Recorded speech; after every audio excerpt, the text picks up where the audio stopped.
हे हमारे अद्वैत पिता परमेश्वर, हे हमारे उद्धारकर्ता प्रभु यीशु मसीह और हे शांतिदायक पवित्र आत्मा, आज की आराधना में हम आपका स्वागत करते हैं और आपकी उपस्थिति के लिए हम आपको हृदय की गहराइयों से धन्यवाद देते हैं। भजनकार लिखते हैं, परमेश्वर की स्तुति करो क्योंकि वह खेदित मन वालों को चंगा करता है और उनके शोक पर मरहम पट्टी बांधता है। वह तारों को गिनता और उनमें से एक एक का नाम रखता है। हमारा प्रभु महान और अति सामर्थी है, उसकी बुद्धि अपरंपार है। धन्यवाद करते हुए यहोवा का गीत गाओ, वीणा बजाते हुए हमारे परमेश्वर का भजन गाओ, क्योंकि परमेश्वर अनुग्रहकारी और दयालु, विलंब से क्रोध करने वाला और अति करुणामय है। तो इसलिए प्यारे भाइयों और बहनों, आज रविवारी आराधना के प्रारंभ में हम अपने परमेश्वर को, जो कि दयालु परमेश्वर है, दया निधान है, हम उनको उनकी दया के लिए जो हम पर बरसती हैं धन्यवाद दें। इस गीत को गाकर, तेरी कृपा तेरी दया तेरा अनुग्रह मुझ पर हुआ।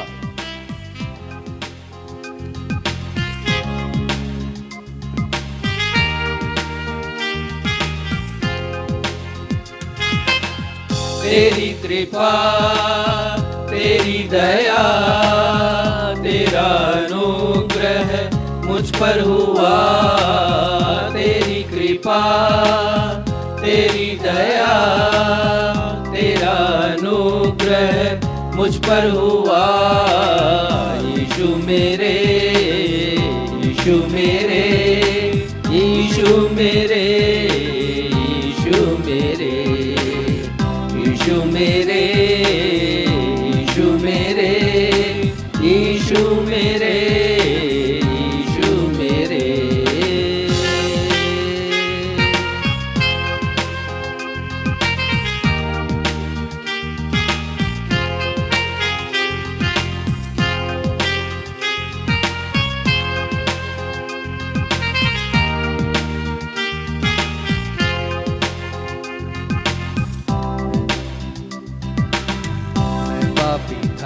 पापों की राहों में मैं भटका करता था, मैंने वही किया मेरे यीशु जो तेरी नजरों में बुरा था। मैं पापी था, पापों की राहों में मैं भटका करता था, मैंने वही किया मेरे यीशु जो तेरी नजरों में बुरा था।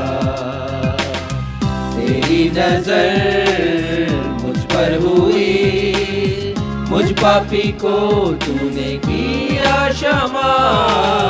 तेरी कृपा तेरी दया तेरा अनुग्रह मुझ पर हुआ।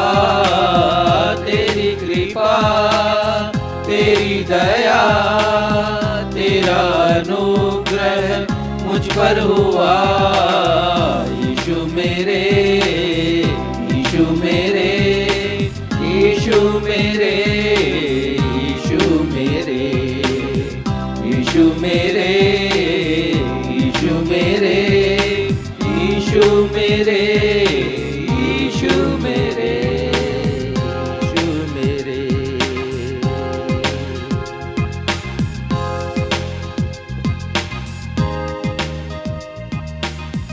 नवजीवन एवेंजेलिकल चर्च की 186 ऑनलाइन एवं ऑफलाइन आराधना में मैं आकांक्षा सक्षम मसीह आप सभी प्रभु भक्तों का अपने उद्धारकर्ता प्रभु यीशु मसीह के महान एवं सामर्थी नाम में स्वागत करती हूँ एवं आप सभी को जय यीशु, यीशु सहाय, जय मसीह की, शालोम और प्रेज द लॉर्ड कहती हूँ। Praise the Lord. प्रिय भाइयों एवं बहनों, हम पिछले 3 रविवारों से उन 5 अति आवश्यक बातों का अध्ययन कर रहे हैं जिनके बिना किसी भी मनुष्य का आत्मिक जीवन मरा हुआ है। हम अभी तक 4 अति आवश्यक बातों पर गहराई से अध्ययन कर चुके हैं। पहली अति आवश्यक बात, बिना विश्वास के परमेश्वर को प्रसन्न करना अनहोना है, यह पाया जाता है इब्रानियों अध्याय 11 पद 6। दूसरी अति आवश्यक बात, बिना यीशु मसीह के परमेश्वर के पास कोई नहीं पहुंच सकता, यह पाया जाता है यूहन्ना रचित सुसमाचार अध्याय 14 पद 6। तीसरी अति आवश्यक बात, बिना रक्त बहाए पापों की क्षमा नामुमकिन है, यह पाया जाता है इब्रानियों अध्याय 9 पद 22। चौथी अति आवश्यक बात, बिना पवित्रता के कोई परमेश्वर को देख नहीं सकता, यह पाया जाता है इब्रानियों अध्याय 12 पद 4। आज हमारे पास्टर साहब 5वीं और अंतिम अति आवश्यक बात पर मनन कराएंगे जिसके बिना किसी भी मनुष्य का आत्मिक जीवन मरा हुआ है। अतः आप संदेश को अवश्य सुनिएगा। आइए इस समय हम एक गीत गाएं जिसके शब्द कहते हैं कि हमारे परमेश्वर दयालु परमेश्वर है और वे हम पर बेशुमार दया बरसाते हैं। गीत के शब्द है, क्रिस्ट यीशु दयालु प्रभु, तू ही है सृजनहार, हम सब गाते हालेलुया, तू ही है तारणहार।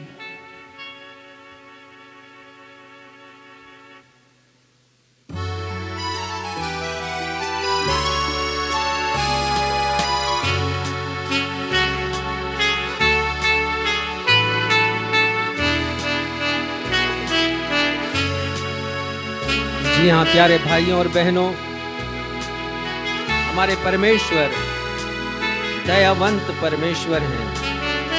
प्रभु यीशु मसीह ने कहा कि तुम भी दयावंत बनो जैसे तुम्हारा परमेश्वर पिता दयावंत है। तो हमें दया दिखानी है।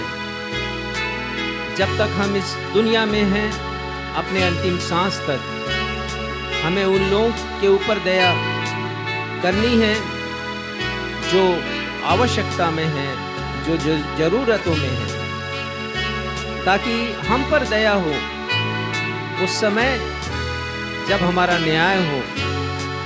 क्योंकि याकूब कहते हैं कि जिन्होंने दया नहीं की उनका न्याय बिना दया के होगा।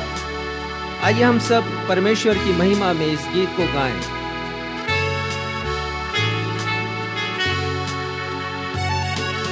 क्रिस्ट यीशु दयालु प्रभु, तू ही है सृजनहार, हम सब गाते हालेलुया, तू ही है तारणहार। क्रिस्ट यीशु दयालु प्रभु, तू ही है सृजनहार, हम सब गाते हालेलुया, तू ही है तारणहार।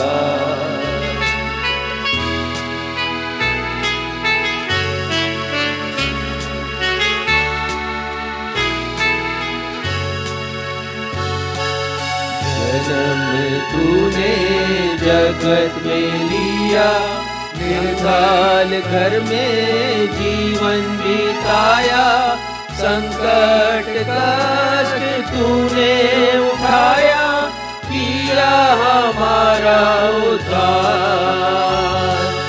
जन्म तूने जगत में लिया, कंगाल घर में जीवन बिताया, संकट कष्ट तूने उठाया, किया हमारा उद्धार। यीशु प्यारे, किया हमारा उद्धार, किया हमारा उद्धार, किया हमारा उद्धार।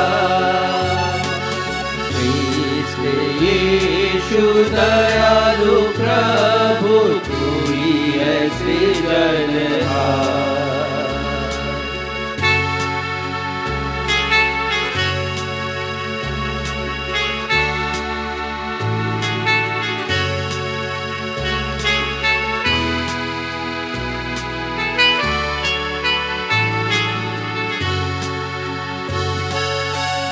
जीवन नैया खतरे में जब थी, आंधियों से जब डगमगाती थी, आज्ञा देकर आंधी थमा दी, बेड़ा किया तूने पार।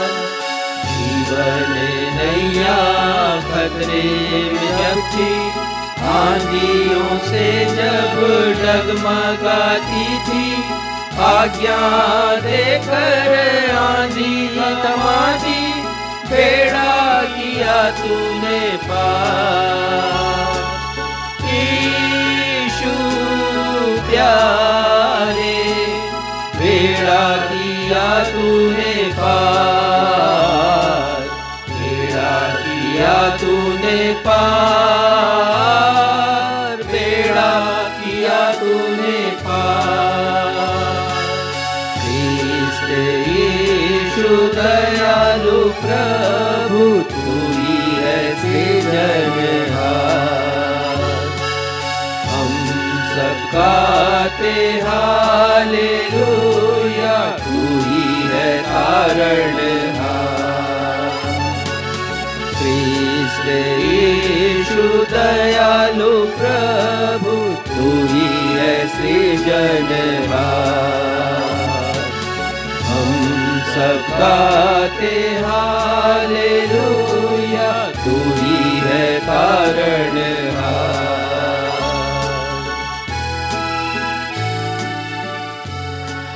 हम इसी स्थिति में रहते हुए उत्तरवादी पाठ के लिए निकाल लेंगे भजन संहिता अध्याय 145 वर्स 1 to 11, जिसे पढ़ने में अगुवाई मिस्टर सक्षम मसीह करेंगे।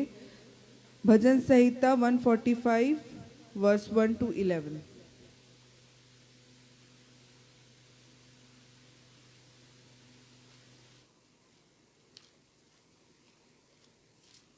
आइए हम सब धर्मशास्त्र से मिलकर के निकाल लें भजन संहिता अध्याय 145 पद संख्या 1 से 11 तक। जैसा कि हमारा दस्तूर रहा है, हम इस पैसेज को उत्तरवादी की रीति से पढ़ लेंगे और अंत में हम सब 11वें पद को साथ में मिलकर के पढ़ लेंगे। भजन संहिता 145 पद 1 से 11। हे मेरे परमेश्वर, हे राजा, मैं तुझे सराहूंगा और तेरे नाम को सदा सर्वदा धन्य कहता रहूंगा। प्रतिदिन मैं तुझको धन्य कहा करूँगा और तेरे नाम की स्तुति सदा सर्वदा करता रहूँगा। यहोवा महान और अति स्तुति के योग्य है और उसकी बड़ाई अगम है। तेरे कामों की प्रशंसा और तेरे पराक्रम के कामों का वर्णन पीढ़ी पीढ़ी होता चला जाएगा। मैं तेरे ऐश्वर्य की महिमा के प्रताप पर और तेरे भांति भांति के आश्चर्य कर्मों पर ध्यान करूंगा। लोग तेरे भयानक कामों की शक्ति की चर्चा करेंगे और मैं तेरे बड़े बड़े कामों का वर्णन करूंगा। लोग तेरी बड़ी भलाई का स्मरण करके उसकी चर्चा करेंगे और तेरे धर्म का जय जयकार करेंगे। यहोवा अनुग्रहकारी और दयालु, विलंब से क्रोध करने वाला और अति करुणामय है। यहोवा सबों के लिए भला है और उसकी दया उसकी सारी सृष्टि पर है। हे यहोवा, तेरी सारी सृष्टि तेरा धन्यवाद करेगी और तेरे भक्त लोग तुझे धन्य कहा करेंगे। हम सब साथ में मिलकर के पढ़ लें। वे तेरे राज्य की महिमा की चर्चा करेंगे और तेरे पराक्रम के विषय में बातें करेंगे। यह सर्वशक्तिमान पिता परमेश्वर का सत्य और जीवित वचन है। परमेश्वर पिता, प्रभु यीशु मसीह और पवित्र आत्मा अपने इस वचन के पढ़े जाने, सुने जाने और समझे जाने पे हम में से हर एक को अपनी बहुतायत की आशीषों से परिपूर्ण करें। हम सब कहें आमीन। आमीन।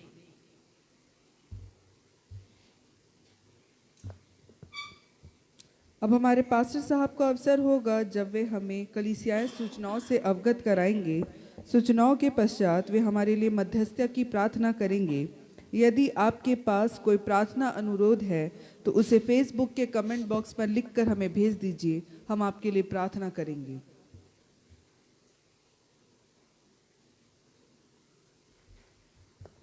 नवजीवन इवेंजलिकल चर्च की 186वीं अर्थात 186 ऑन एवं ऑफलाइन आराधना में मैं पास्टर राजेश मसीह आप सभी का स्वागत करता हूं और आप सभी को मैं प्रेज द लॉर्ड कहता हूं। Praise the Lord. सूचनाएं इस प्रकार से हैं।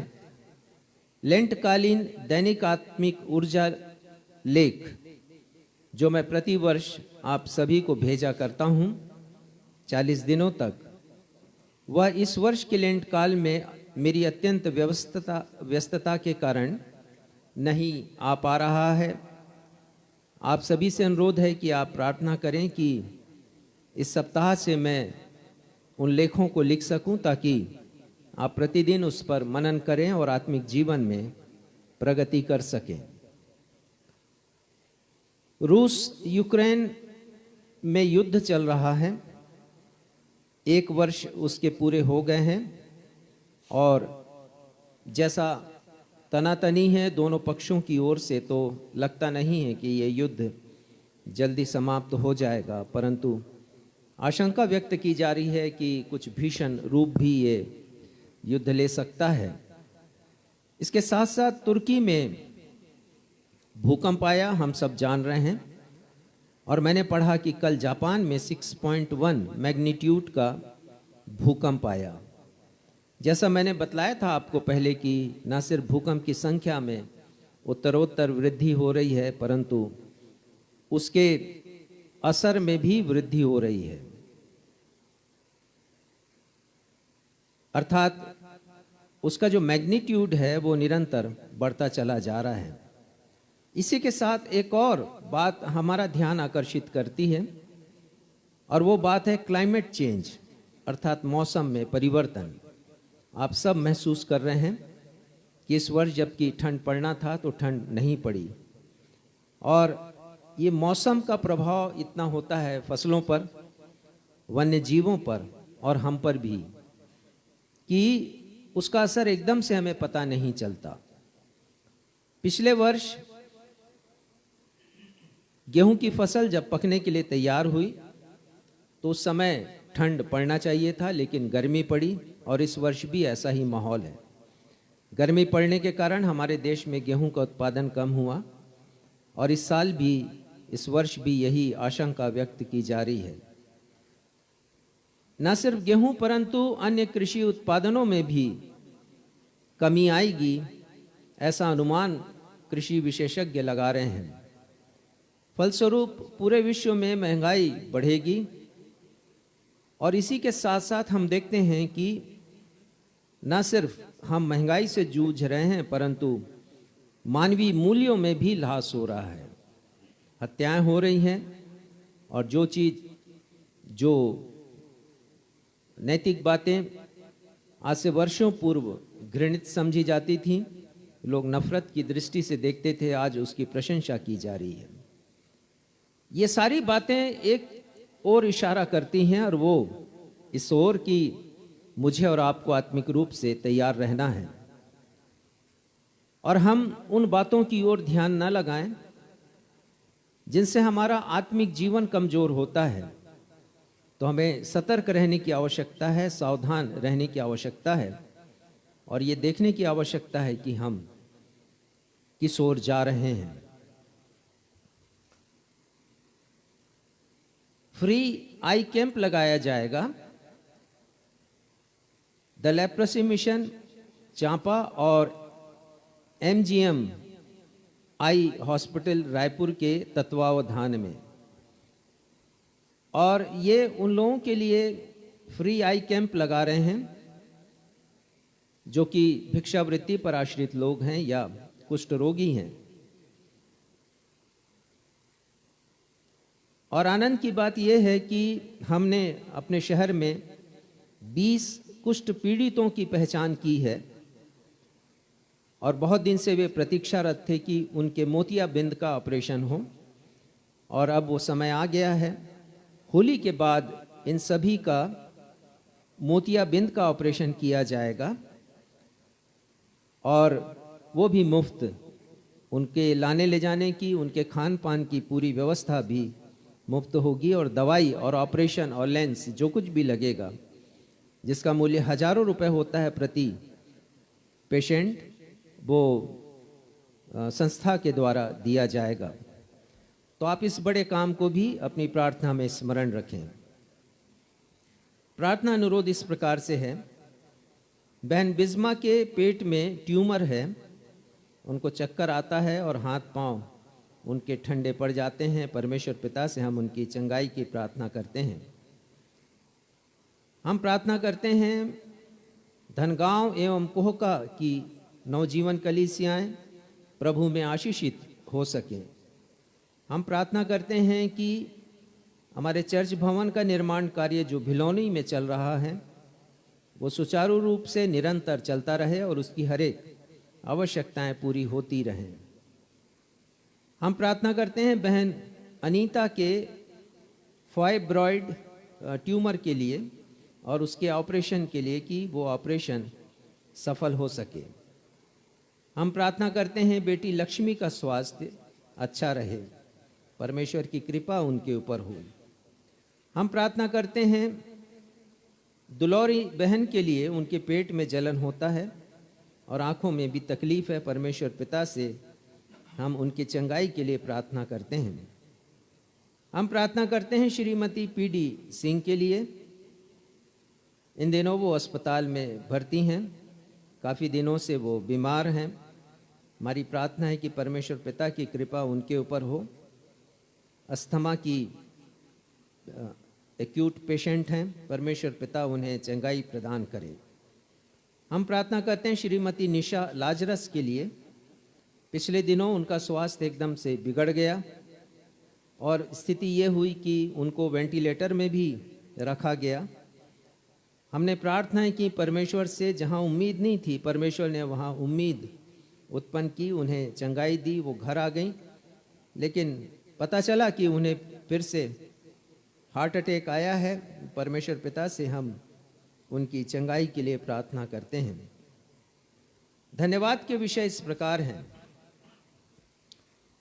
लेप्रोसी मिशन हॉस्पिटल चांपा में वाटर कूलर की अत्यंत आवश्यकता थी, ताकि वे सारे लोग जो वहाँ पर आते हैं, इसमें पेशेंट्स भी हैं और स्टाफ भी हैं, उनके लिए वाटर कूलर की व्यवस्था हो सके। चूँकि वो अस्पताल आत्मपोषी है, इसलिए उस अस्पताल को हमेशा आर्थिक समस्याएं होती हैं। जनहित में वो काम करती, कुष्ठ रोगियों की चंगाई के लिए काम करती है वो हॉस्पिटल। तो उन्होंने अपनी इस आवश्यकता को हमसे साझा किया और फिर हमने प्रार्थना की। परमेश्वर पिता को धन्यवाद देते हैं कि इस बड़े कार्य को अंजाम देने के लिए हमारे भाई योगेश आनंद और उनके परिवार के लोग सामने आए। वाटर कूलर बहुत महंगा आता है और उन्होंने उस वाटर कूलर को कल खरीद लिया और वो वाटर कूलर आगामी सप्ताह में चांपा के अस्पताल में प्रारंभ किया जाएगा समर्पण के साथ। परमेश्वर पिता को हम धन्यवाद देते हैं कि इन छोटी बड़ी आवश्यकताओं की पूर्ति परमेश्वर पिता की कृपा के द्वारा संभव हो पाती है। और इसलिए हम अपने भाई योगेश आनंद और उनके पूरे परिवार के लिए आशीष की प्रार्थना करते हैं। हम प्रार्थना करते हैं भाई योगेश की माँ श्रीमती सरोज के लिए, उनके पिता डॉक्टर आनंद के लिए और उनके बेटे हर्ष के लिए, बेटी दिशा के लिए, उनकी पत्नी मैरी के लिए और उनकी बहन डॉक्टर योगिता के लिए, उनकी बेटी सृष्टि के लिए, समूचे परिवार के लिए हम परमेश्वर को धन्यवाद देते हैं, जिनकी ओर से ये भेंट हमें प्राप्त हुई है चांपा के लेप्रोसी हॉस्पिटल के लिए। हम धन्यवाद देते हैं अपनी बेटी शिफा रॉय को, बहुत छोटी उम्र में उन्होंने देना सीखा है। पहले भी वो प्रभु के कार्यों के लिए दे चुकी हैं। इस बार उन्होंने अपने 19वें जन्म दिवस पर एक भेंट भेजी है। परमेश्वर पिता को धन्यवाद देते हैं कि कम उम्र में उसने देना सीखा और देने के आनंद को उसने प्राप्त किया है, और उसने समझा है इस बात को कि इस पृथ्वी पर के जीवन में हमें दया दिखानी है ज़रूरतमंदों के प्रति। तो हम परमेश्वर पिता से अपनी इस बेटी के लिए आशीष मांगते हैं, आशीष की प्रार्थना करते हैं। हम धन्यवाद देते हैं डॉक्टर प्रवर, उनकी पत्नी अनुकृति और श्रीमती किरण व्यवहार को उनकी उस भेंट के लिए जिसे उन्होंने दिया है। परमेश्वर पिता उन्हें भी और उनके पूरे परिवार को आशीषित करते रहे, क्योंकि उनके द्वारा, उनके परिवार के द्वारा लगातार हमें भेंटें प्राप्त होती, जिससे हम लोगों के मध्य में सहायता का काम करते हैं और दयावंत बनने की परमेश्वर की आज्ञा को हम पूरा करते हैं। आइए इन सारे विषयों को परमेश्वर के सामने रखें और प्रार्थना करें। ये हमारे परमेश्वर पिता इन सारे विषयों को बड़े विश्वास से आपके सिंहासन के समक्ष रखते हैं, अपने उद्धारकर्ता प्रभु यीशु मसीह के नाम में। पिता, जितने हमारे भाई बहनों के लिए निवेदन किए गए हैं, और विशेषकर जो कि गंभीर अवस्था में हैं, अस्पताल में हैं, बीमारी में हैं, निराश हैं, हताश हैं, आशाहीन हैं, पिता उनके जीवन में आपकी कृपा हो और उन्हें चंगाई मिल सके, हर एक की आवश्यकताएं पूरी हो सके। हर एक उन लोगों के लिए जिन्होंने अपनी भेंटों के द्वारा प्रभु यीशु मसीह को महिमा प्रदान की है, हम आपको धन्यवाद देते हैं पिता, उनके लिए आशीष की प्रार्थना करते हैं। साथ ही पिता, हम प्रार्थना करते हैं कि उनके दी गई भेंटों के द्वारा हम उन लोगों तक पहुंच सकें जो ज़रूरतमंद हैं, जिनकी ओर बहुत कम लोग दृष्टि करते हैं।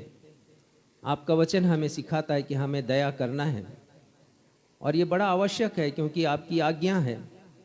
और दूसरी बात हम ये सीखते हैं पिता कि दया नहीं करना पाप है।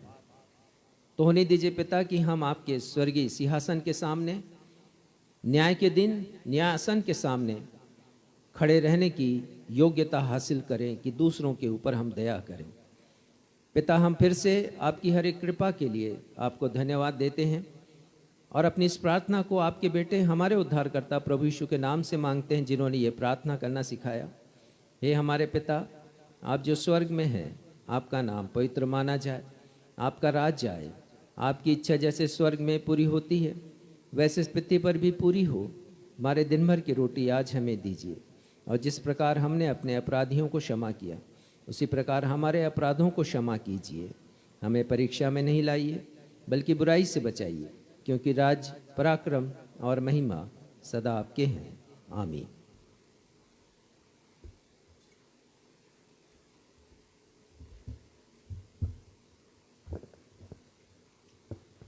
अब हम सभी के लिए अवसर होगा जब हम परमेश्वर पिता के द्वारा दी गई आशीषों को स्मरण करते हुए अपनी अपनी भेंटों तथा धन्यवादी भेंटों को अर्पित करेंगे।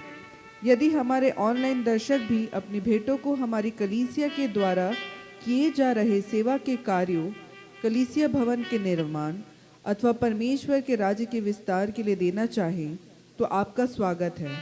कृपया हमारे पास्टर साहब से संपर्क कीजिए। आइए इस समय हम सब मिलकर 2 कोरस गाएं, और कोरस के शब्द हैं जीवन से भी उत्तम तेरी करुणा, और दूसरे कोरस का शब्द है उसने दाखरस और तेल उंडेला।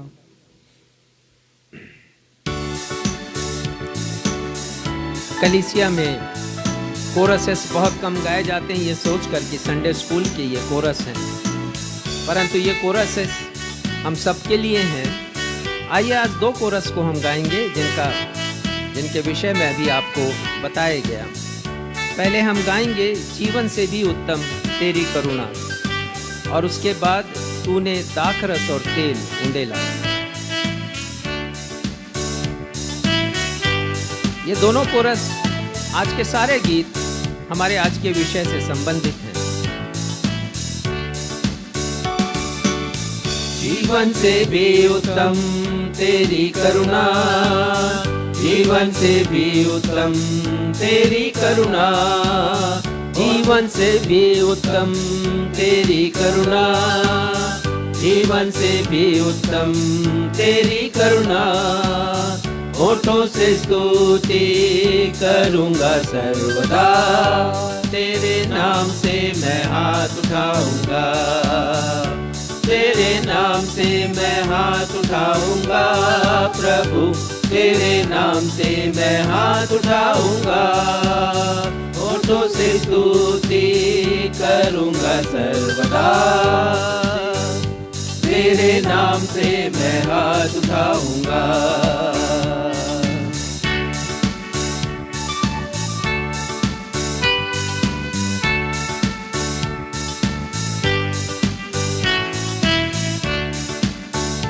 उसने दाखरस और तेल उंडेला, मेरी आत्मा को चंगा किया। उसने दाखरस और तेल उंडेला, मेरी आत्मा को चंगा किया। यरीहो के किनारे अधमुआ पाया, यरीहो के किनारे अधमुआ पाया। उसने दाखरस और तेल उंडेला। यीशु यीशु यीशु मैंने तुझे पा लिया, यीशु यीशु यीशु मैंने तुझे पा लिया, यीशु यीशु यीशु मैंने तुझे पा लिया। मैंने यीशु को पा लिया, मैंने यीशु को पा लिया।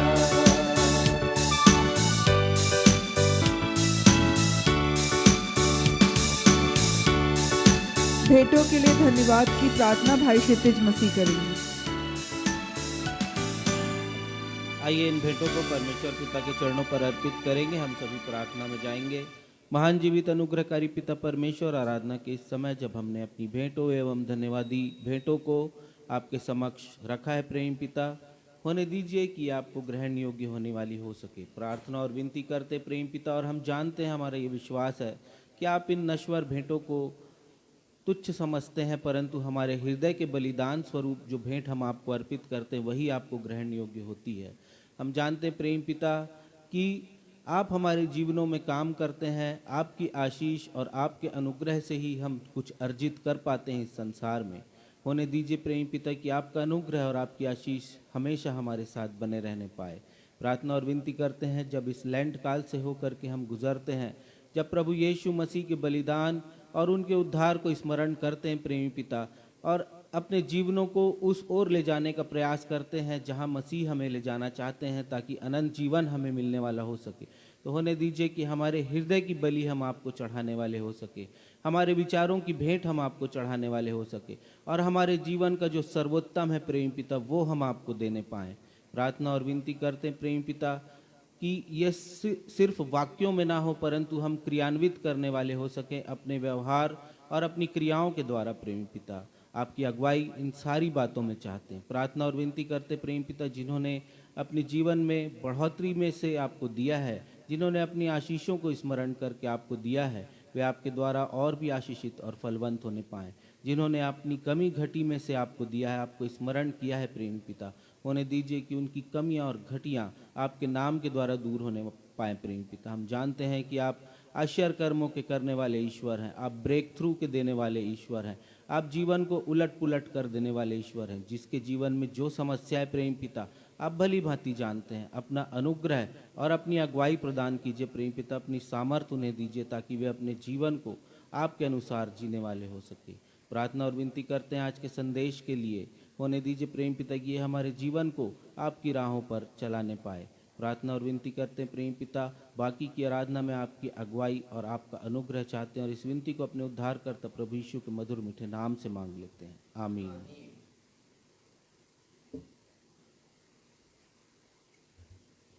पवित्र शास्त्र बाइबल से पाठों का पठन। पहला पाठ पुराने नियम से व्यवस्था विवरण अध्याय 15 पद 7 से लेकर 11 तक, जिसे पढ़ने में अगुवाई मिसेस बीना मसीह करेंगी। दूसरा पाठ नए नियम से याकूब अध्याय 2 पद 1 से 6 एवं पद 13 जिसे पढ़ने में अगुवाई भाई क्षितिज मसीह करेंगे। पहला पाठ पुराने नियम से व्यवस्था विवरण अध्याय 15 पद 7 से 11।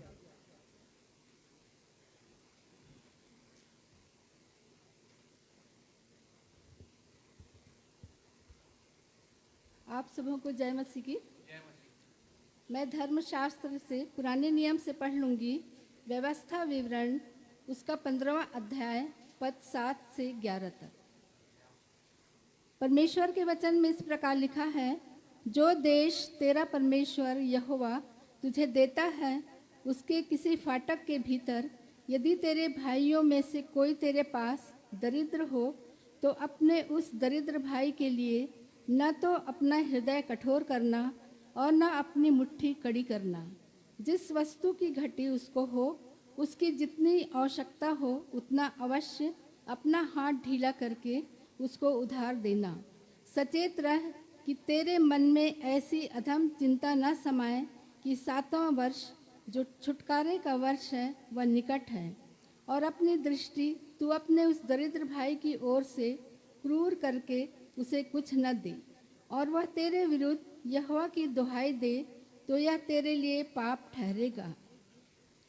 तू उसको अवश्य देना और उसे देते समय तेरे मन को बुरा न लगे, क्योंकि इसी बात के कारण तेरा परमेश्वर यहोवा तेरे सब कामों में जिनमें तू अपना हाथ लगाएगा तुझे आशीष देगा। तेरे देश में दरिद्र तो सदा पाए जाएंगे, इसलिए मैं तुझे यह आज्ञा देता हूँ कि तू अपने देश में अपने दीन दरिद्र भाइयों को अपना हाथ ढीला करके अवश्य दान देना। यह परमेश्वर का जीवित सत्य वचन है। परमेश्वर इसके पढ़े सुने जाने पर हम सबों को आशीष प्रदान करें। हम सब कहें आमीन।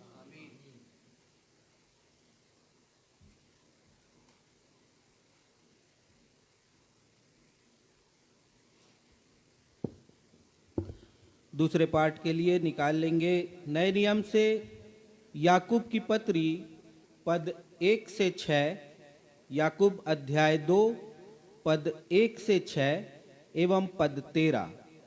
याकूब 2 पद 1 से 6 एवं पद 13। और वचन में यहाँ पर यूं लिखा है, हे मेरे भाइयों, हमारे महिमा युक्त प्रभु यीशु मसीह पर तुम्हारा विश्वास पक्षपात के साथ न हो, क्योंकि यदि एक पुरुष सोने के छल्ले और सुंदर वस्त्र पहने हुए तुम्हारी सभा में आए और एक कंगाल भी मैले कुचैले कपड़े पहने हुए आए और तुम उस सुंदर वस्त्र वाले का मुंह देखकर कहो तू वहां अच्छी जगह बैठ, और उस कंगाल से कहो तू यहाँ खड़ा रह या मेरे पांव के पास बैठ, तो क्या तुमने आपस में भेदभाव न किया और बुरे विचार से न्याय करने वाले न ठहरे?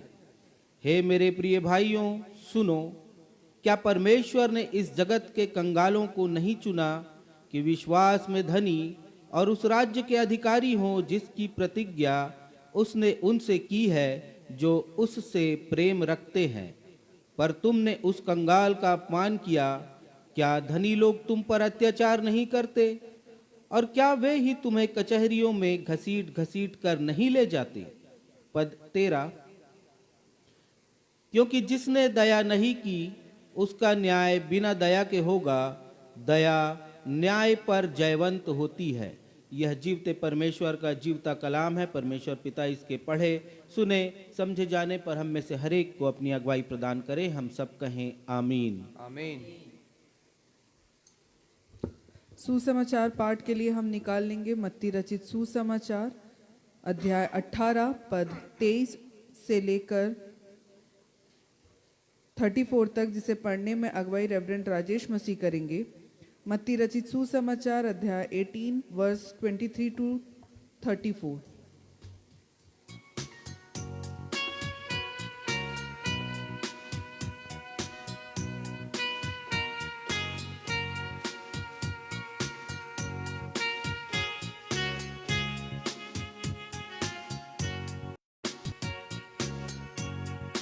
आज का सुसमाचार का पाठ मत्ती रचित सुसमाचार उसका 18वां अध्याय पद संख्या 23 से पद संख्या 34 तक।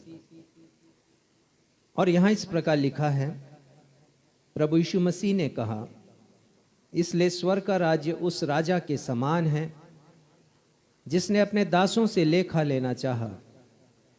जब वह लेखा लेने लगा तो एक जन उसके सामने लाया गया जो 10,000 तोड़े का कर्जदार था। जबकि चुकाने को उसके पास कुछ न था, तो स्वामी ने उससे कहा, यह और इसकी पत्नी और बाल बच्चे और जो कुछ इसका है सब बेचा जाए और कर्ज चुका दिया जाए। इस पर उस दास ने गिरकर उसे प्रणाम किया और कहा, हे स्वामी, धीरज धर, मैं सब कुछ भर दूंगा। तब उस दास के स्वामी ने तरस खाकर उसे छोड़ दिया और उसका कर्ज भी क्षमा कर दिया। परंतु जब वह दास बाहर निकला तो उसके संगी दासों में से एक उसको मिला जो उसके 100 दिनार का कर्जदार था। उसने उसे पकड़कर उसका गला घोंटा और कहा, जो कुछ तुझ पर कर्ज है भर दे। इस पर उसका संगी दास गिरकर उससे विनती करने लगा, धीरज धर, मैं सब भर दूंगा। उसने ना माना, परंतु जाकर उसे बंदी गृह में डाल दिया कि जब तक कर्ज भर न दे तब तक वहीं रहे। उसके संगी दास यह जो हुआ था देखकर बहुत उदास हुए और जाकर अपने स्वामी को पूरा हाल बता दिया। तब उसके स्वामी ने उसको बुलाकर उससे कहा, हे दुष्ट दास, तूने जो मुझसे विनती की तो मैंने तेरा वह पूरा कर्ज क्षमा कर दिया। इसलिए जैसे मैंने तुझ पर दया की, वैसे ही क्या तुझे भी अपने संगी दास पर दया करना नहीं चाहिए था? और उसके स्वामी ने क्रोध में आकर उसे दंड देने वालों के हाथ में सौंप दिया कि जब तक वह सब कर्ज भर न दे तब तक उनके हाथ में रहे।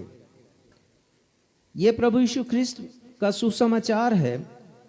हे प्रभु यीशु ख्रिस्त, आपके नाम की महिमा हो, हम सब कहें आमीन। आमीन।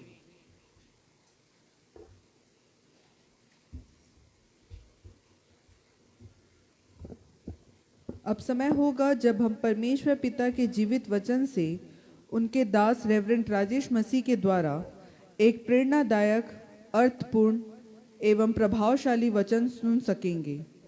आज के संदेश का विषय है 5 अति आवश्यक बातें जिनके बिना किसी भी मनुष्य का आत्मिक जीवन मरा हुआ है। The 5 essential things without which spiritual life is any man is dead। परंतु इसके पहले कि हम आज का संदेश सुने, आइए संदेश से ताल्लुक रखता हुआ एक गीत गाएं। गीत के शब्द हैं, सेवा में हम नित्य तत्पर रहें और यो क्रिस्ट के आदर्श को हम पूरा करें।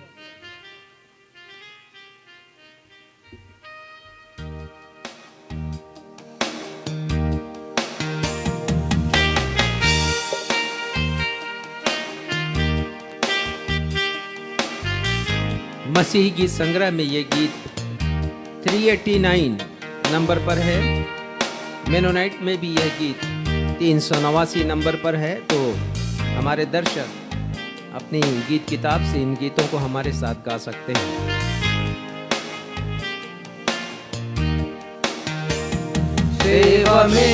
सेवा में हम नित्य तत्पर रहें और यूं ख्रीस्त के आदेश को हम पूरा करें। लेकर उसी की शक्ति और होकर बलवान जगत भर में प्रचारें की सेठ में ठकरान। करो काम शक्ति भर, करो काम धीरज धर, रखे आस और विश्वास, तन मन से काम करे यीशु का।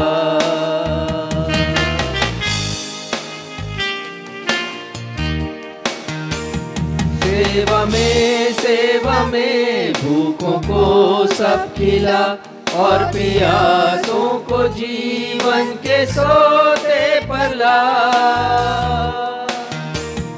लेकर क्रूस को हम ख्रीस्त का फिर करे बयान, जगत भर में प्रचारे कि सेत में थे त्राण। करो काम शक्ति भर, करो काम धीरज धर, रखे आस और विश्वास, तन मन से काम करे यीशु का।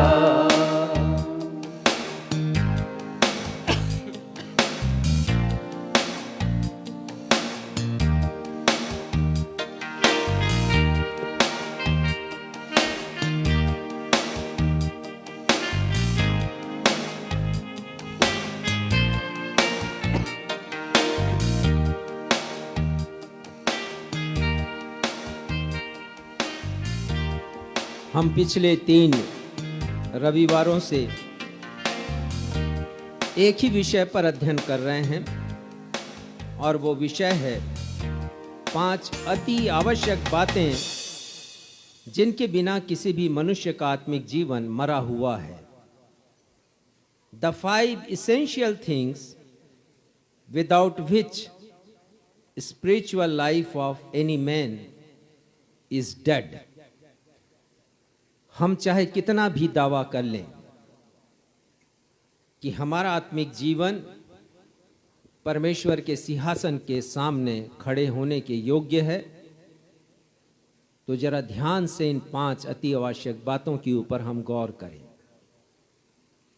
यदि ये अति आवश्यक बातें हमारे आत्मिक जीवन में हैं, तो ऐसी कोई वजह नहीं जो हमें परमेश्वर के सिंहासन से और उसके प्रतिफल से अर्थात स्वर्ग से दूर कर सके। इस विषय के अंतर्गत हमने अभी तक 4 अति आवश्यक बातों पर गौर किया है और वे 4 बातें हैं। संक्षिप्त रूप में ही मैं बताऊंगा और इनका विस्तार से मैं कोई वर्णन नहीं करूंगा, क्योंकि ये चारों संदेश YouTube पर और Facebook पर उपलब्ध हैं। आप इन्हें देख सकते हैं, अपनी स्मृतियों को तरोताजा कर सकते हैं। यदि आपने अभी तक नहीं देखा है या सुना है, तो आपसे मैं आग्रह करता हूं कि अवश्य सुने, ताकि यदि कुछ कमी है आत्मिक जीवन में तो उसे सुधार भी सकें। पहली अति आवश्यक बात जिसके बिना किसी भी मनुष्य का आत्मिक जीवन मृत है, वो है बिना विश्वास के परमेश्वर को प्रसन्न नहीं किया जा सकता है। अनहोना है ये। इब्रानी 11:6 में इसका उल्लेख हमें मिलता है। दूसरी अति आवश्यक बात है बिना प्रभु यीशु मसीह के कोई भी परमेश्वर के पास नहीं पहुंच सकता है। इसका उल्लेख हमें मिलता है यूहन्ना रचित सुसमाचार उसका 14वां अध्याय और 6वां पद। और तीसरी अति आवश्यक बात है बिना लहू बहाए पापों की क्षमा नहीं होती। इसका उल्लेख हमें मिलता है इब्रानी 9 उसके 22वें पद में। और चौथी अति आवश्यक बात है बिना पवित्रता के कोई परमेश्वर को देख नहीं सकता है। इसका उल्लेख हमें मिलता है इब्रानी उसके 12वें अध्याय के 14वें पद में। आज जिस 5वीं अति आवश्यक बात जिसके बिना कोई भी मनुष्य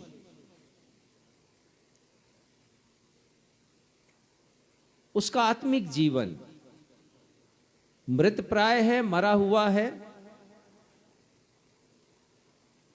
उस पर हम मनन करेंगे। ये 5वीं अति आवश्यक बात। और इसके लिए मैं चाहूंगा कि आप निकाल लें याकूब की पत्री उसका 2 अध्याय और 13वां पद पढ़िएगा। याकूब 2 उसका 13 अध्याय क्योंकि क्षमा करेंगे 13वां पद।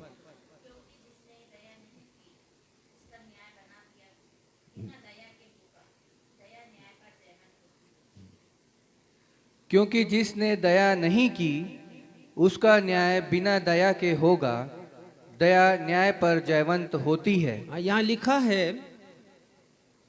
उसका अर्थ ये है कि बिना दया के उस मनुष्य का न्याय होगा जिसने दया नहीं की। या आप यूं कह सकते हैं कि मनुष्य की मृत्यु के पश्चात परमेश्वर के न्याय आसन के समक्ष उस मनुष्य का न्याय बिना दया के होगा जिसने अपने पृथ्वी पर के जीवन में दया नहीं की है। इसका विस्तार पूर्वक वर्णन इस प्रकार है, अर्थ या व्याख्या इस प्रकार है। फिर से आपके सामने मैं पढ़ूंगा याकूब 2:13, और मैं चाहूंगा कि इस पद को हम में से हर एक याद कर ले।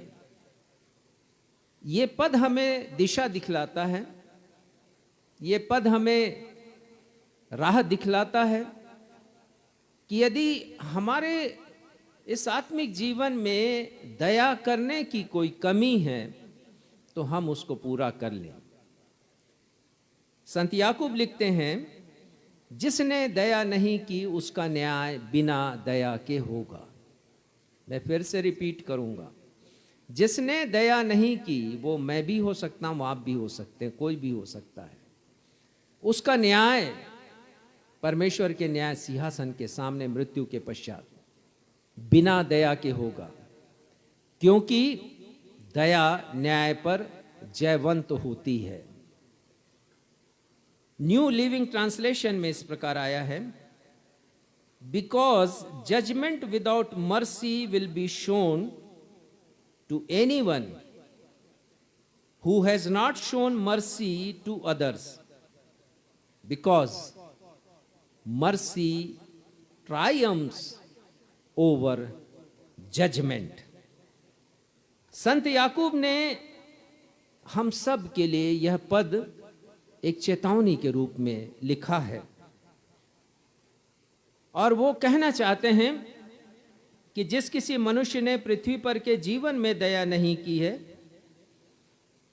उसकी मृत्यु के पश्चात उसका न्याय परमेश्वर के न्याय आसन के समक्ष बिना दया के होगा। और साथ ही साथ वो अप्रत्यक्ष रूप से ये कहना चाहते हैं कि जिस मनुष्य ने पृथ्वी पर के जीवन में जरूरतमंदों पर दया की है, उनका न्याय दया के साथ होगा। तो ये दोनों बातें, जिन्होंने दया की इस पृथ्वी पर के जीवन में, उनका न्याय दया के साथ होगा, लेकिन जिन्होंने दया नहीं की, उनका न्याय दया के साथ नहीं होगा।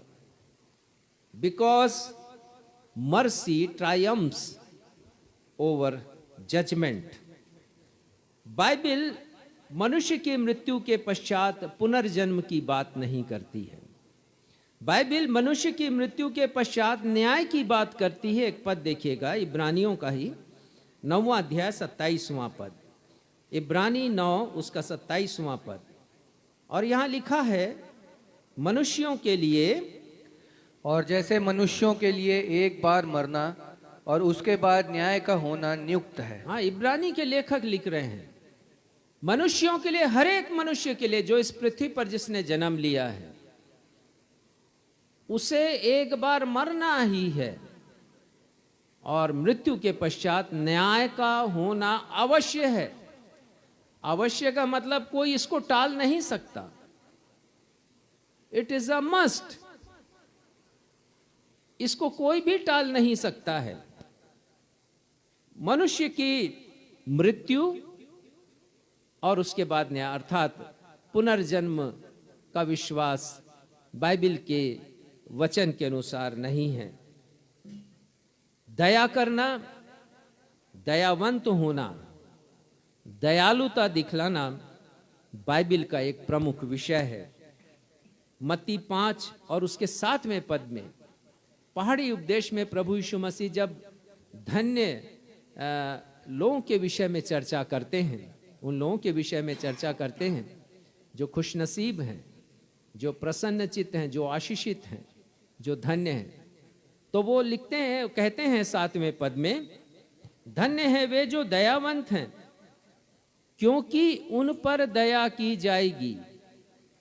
धन्य है वे जो दयावंत हैं, अर्थात वे लोग जो दया का प्रदर्शन करते हैं, जो दया दिखलाते हैं जरूरतमंदों के प्रति।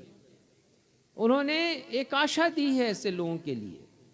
यदि मैं और आप उन लोगों में हैं जो दया करने वालों में हैं, तो निश्चित जानिए कि मृत्यु के पश्चात हम पर भी दया की जाएगी। और इससे बड़ी आशा मेरे और आपके जीवन के लिए क्या हो सकती है? इससे बड़ा प्रोत्साहन मेरे और आपके जीवन के लिए क्या हो सकता है? तो आज के विषय को हम कुछ बिंदुओं के द्वारा समझेंगे। और विषय जैसा मैंने बताया कि 5 अति आवश्यक बातें जिनके बिना किसी भी मनुष्य का आत्मिक जीवन मृत है। और 5वीं बात के अंतर्गत हम ये देख रहे हैं कि जिन्होंने दया नहीं की, उनका न्याय बिना दया के होगा। पर पहली बात हम ये देखेंगे कि दया करने का अर्थ क्या है, ताकि इस विषय को हम अच्छी तरह समझ लें। What is mercy? दया, और इसके लिए जो अंग्रेजी का शब्द है वो मर्सी है। ये मर्सी शब्द लैटिन भाषा के शब्द मर्सेस से आया है और इसका अर्थ होता है प्राइस पेड, अर्थात जो किसी बात का या वस्तु का मूल्य चुकाने में असमर्थ हो, उसका मूल्य किसी और ने चुका दिया। प्राइस पेड, इसका जो व्यापक अर्थ है वो ये है कि यदि कोई ऐसा व्यक्ति है जो किसी वस्तु का मूल्य चुकाने में असमर्थ हो, उसका मूल्य कोई और चुका दे। तो मैंने पढ़ा अमेरिका में 1936 में जब मंदी का दौर चल रहा था, 1936 या 1926 की बात है, स्मरण नहीं मुझे, तो उस समय एक छोटे से शहर में एक महिला अपने बच्चे के भूख को जब देख नहीं सकी और वो अकेली थी, घर में उसका पति नहीं था, तो वो एक स्टोर में गई और उसने डबल रोटी का एक पैकेट चुरा लिया। और बाद में पाया गया कि उस महिला ने, जब वो स्टोर से निकल रही थी, तो स्टोर कीपर ने उसको पकड़ लिया और उसको उसने पुलिस के हाथों में सौंपा। पुलिस ने उसका केस अदालत में लाया। जब उस महिला को जज के सामने प्रस्तुत किया गया तो जज के सामने बताया गया कि इसका अपराध क्या है, और अपराध यह था कि उसने डबल रोटी का पैकेट चुराया है। तो जज ने उस महिला से पूछा कि क्या यह सच है? तो उसने कहा जी सर, यह सच है। जज ने पूछा कि तुमने क्यों चुराया? उसने कहा कि मुझे, मेरे बेटे को भूख लग रही थी, तो तुमने चुराया क्यों? तो उसने कहा हमारे पास पैसे नहीं थे। और जज अचंभित हो गए सुन करके। उन्होंने उस महिला को दंड ही नहीं दिया, उन्होंने दंडित किया उस गांव के हरेक लोगों को। और उन्होंने कहा कि आपके गांव में कोई भूखा है जिनके पास खाने के लिए रोटी नहीं, आप सो कैसे रहे हैं? और उन्होंने हर एक व्यक्ति पर उस गांव के $10 का जुर्माना लगाया, उस महिला पर नहीं। ये है दया, और ये है दया का प्रदर्शन, मर्सी। लैटिन भाषा के शब्द मर्सेस से निकला, जिसका अर्थ होता है price paid. The compassionate treatment to those who are in distress. दुख, संकट, मुसीबत, चिंता में पड़े मनुष्य पर दयालुता से व्यवहार करना, यह है दया। दया का शाब्दिक अर्थ है रहम करना। दया के लिए, जो परमेश्वर की दया के लिए अक्सर जिस शब्द का उर्दू में प्रयोग किया जाता है वो रहमत है। हिंदी में सहृदय होना, ये दया का अर्थ है। और दया का विरुद्धार्थी, अच्छा, जिसका मतलब होता है एंटोनिम्स, वो है बेदर्द होना। दया का विरुद्धार्थी शब्द निष्ठुर होना, बेरहम होना, निर्दयी होना। दया करने का गुण किसी इंसान के जीवन में उसके प्रेमी स्वभाव से आता है, या आप कह सकते हैं प्रेम का बाई प्रोडक्ट दया है। प्रेम से निकला हुआ गुण दया का गुण है, और दया से अनेकों गुण उत्पन्न होते हैं। दया से जो गुण उत्पन्न होते हैं उसकी एक सूची है, मैं आपको बताना चाहूंगा। दया से जो गुण उत्पन्न होता है वो परोपकार का गुण है। दया से जो गुण उत्पन्न होता है वो तरस का गुण है। दया से जो गुण उत्पन्न होता है वो क्षमा, अनुग्रह, त्याग और अनुकंपा का गुण है। दया से करुणा उपजती है, दया से भलाई निकलती है और कृपा निकलती है, करुणा निकलती है, सहानुभूति निकलती है। इतनी बातें, इतने गुण निकलते हैं दया के गुण से, और ये बड़ा अद्भुत है, आश्चर्यजनक है कि सिर्फ एक गुण यदि मेरे और आपकी जिंदगी में आ जाए तो कितने गुणों से हम भरपूर हो जाते हैं। दया एक कमजोर शब्द नहीं है, दया एक सामर्थी शब्द है। Mercy is powerful. किसी ने कहा है, आप देखिए इसकी सामर्थ्य को, इसकी ताकत को देखिए। किसी ने कहा है दया एक ऐसी भाषा है, सिर्फ एक छोटा सा शब्द दया एक ऐसी भाषा है जिसे बहरा सुन सकता है, गूंगा समझ सकता है और नेत्रहीन अनुभव कर सकता है। वाह, कितना आश्चर्यजनक है ये दया की शक्ति। और किसी ने कहा है दया सर्वोपरि गुण है और वो महान माध्यम है जिसके द्वारा परमेश्वर की दया मानव जाति तक भेजी जाती है। दया मनुष्य के अनेक गुणों में सर्वोच्च गुण है। एक संदर्भ निकालिए, विलाप गीत उसका 3रा अध्याय और 22वां पद हम देखेंगे, और मैं अंग्रेजी में इसे बताना चाहता हूं। इसके पहले जो कोटेशन मैंने दिया, charity is the supreme virtue and a great channel through which mercy of God passes through mankind।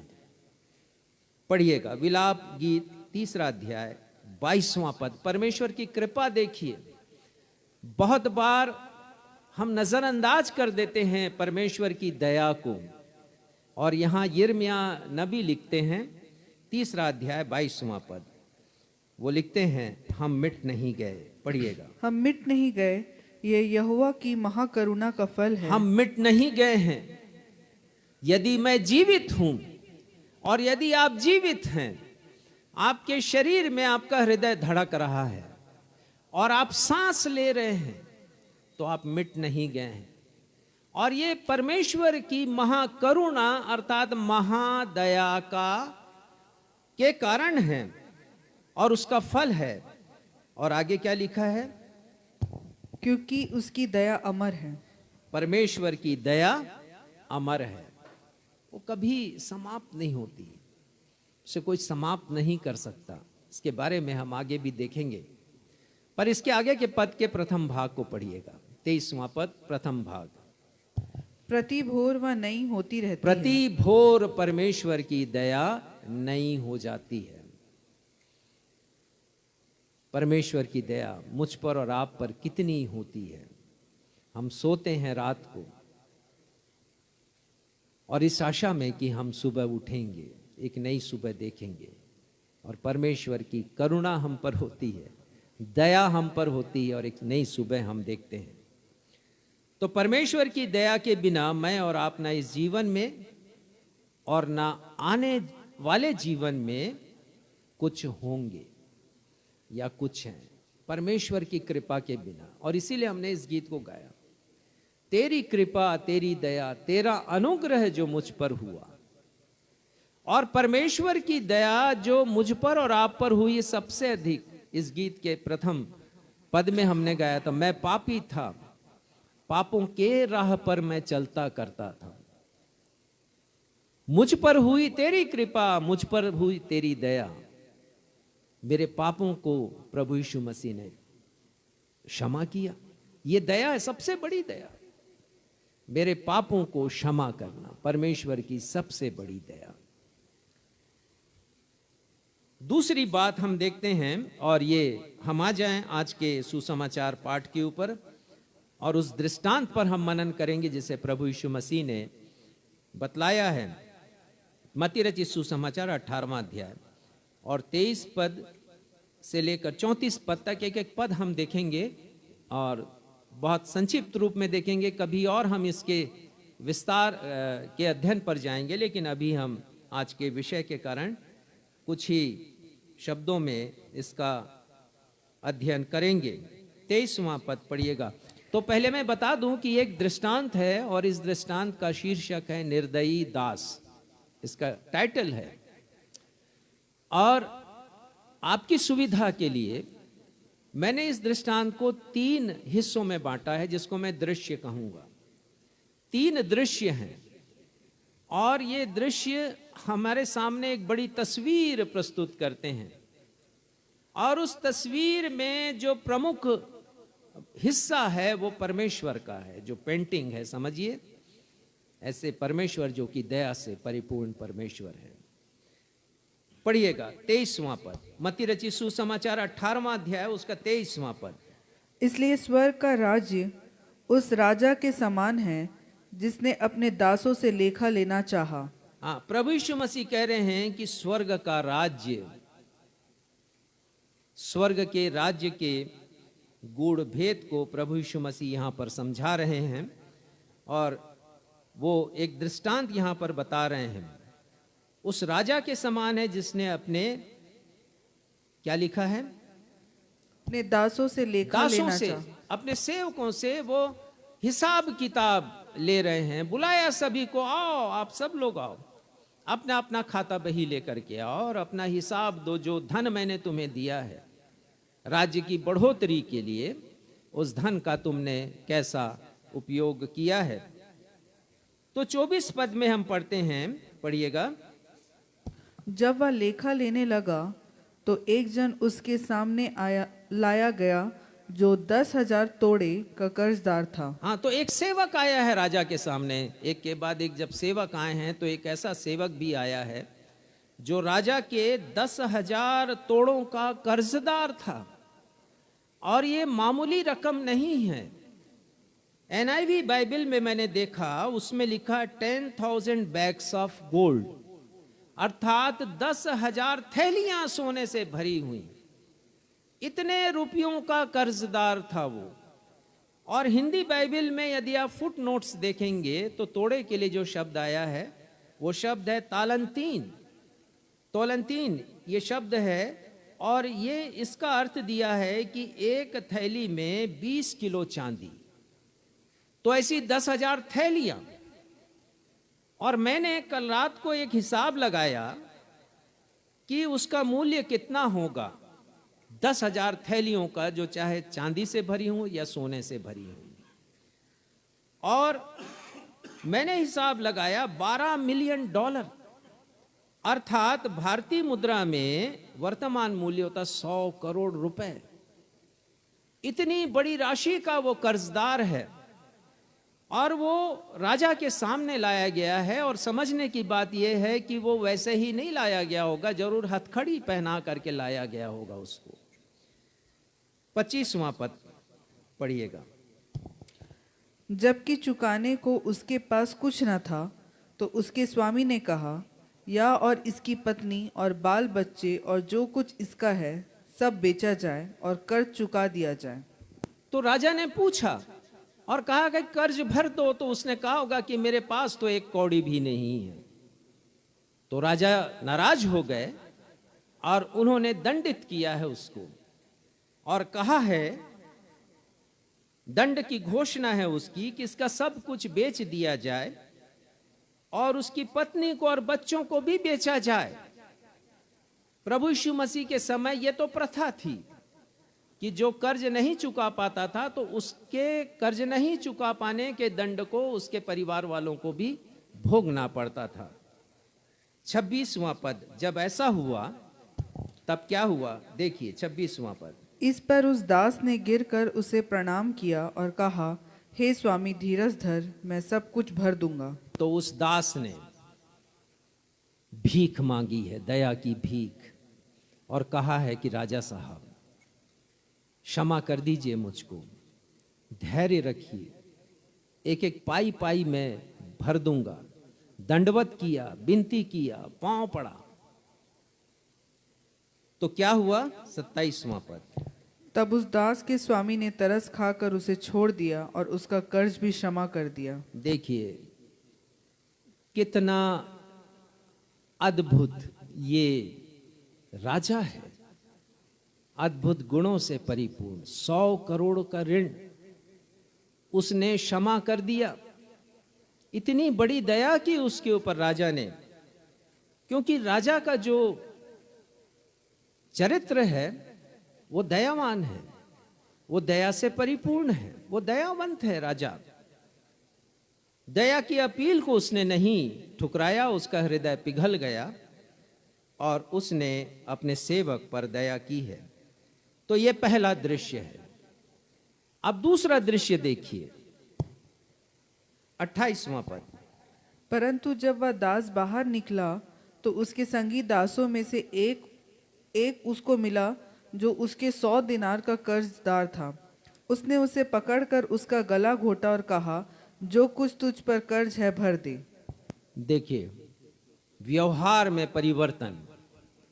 एक और जो राजा का कर्जदार 100 करोड़ रुपयों का कर्जदार है, खुद के लिए तो दया चाह रहा है राजा से, लेकिन जब वो राजमहल से निकला है बाहर और उसका एक संगी मित्र मिल गया है तो उससे वो 100 दिनार मांग रहा है, और 100 दिनार का जो वर्तमान मूल्य है वो 30,000 रुपए है।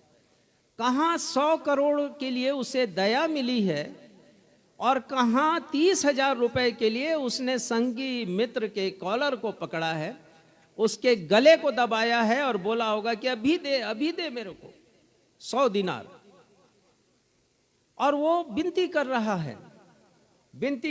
है, 29वां पद। इस पर उसका संगी दास गिरकर उससे विनती करने लगा, धीरज धर, मैं सब भर दूंगा। ये ठीक ऐसा ही हुआ जैसे वो 100 करोड़ का कर्जदार राजा के सामने दया की भीख मांगता है, और ये बेचारा उसका संगी मित्र केवल 100 दिनार के लिए, 30,000 रुपयों के लिए उसके सामने गिर गया है, विनती कर रहा है, छोड़ दे मुझे, मैं धीरे धीरे सब चुकता कर दूंगा। परंतु लिखा है 30वां पद, उसने ना माना, वो परंतु मानता नहीं है, इसका हृदय नहीं पसीजता है, दया को पा लिया है लेकिन दया करना नहीं चाह रहा है। और आगे, परंतु जाकर उसे बंदी गृह में डाल दिया। वो बंदी गृह में डाल देता है। क्या कभी कभी हम ऐसे चरित्र को नहीं जीते हैं? यदि इस प्रकार नहीं तो किसी अन्य प्रकार से कि परमेश्वर की दया जो हर सुबह हमारे लिए नई हो जाती। परमेश्वर से दया तो चाहते हैं लेकिन किसी के ऊपर हम दया नहीं करते। चलिए तीसरे दृश्य में आते हैं, 31वां पद पढ़िएगा। उसके संगी दास यह जो हुआ था देखकर बहुत उदास हुए और जाकर अपने स्वामी को पूरा हाल बता दिया। राजा से पूरा वृत्तांत बताया जाता है। सब लोग थे वहां खड़े होंगे, मैं समझता हूं, और सभी के मध्य में उसने उसका कॉलर पकड़ा होगा, उसके गर्दन को उसने दबोचा होगा, उससे अभद्र व्यवहार किया होगा केवल 100 दिनार के लिए, और उसे बंदी गृह में डलवा दिया होगा। तो ये वृत्तांत राजा के कानों में सुनाई देता है।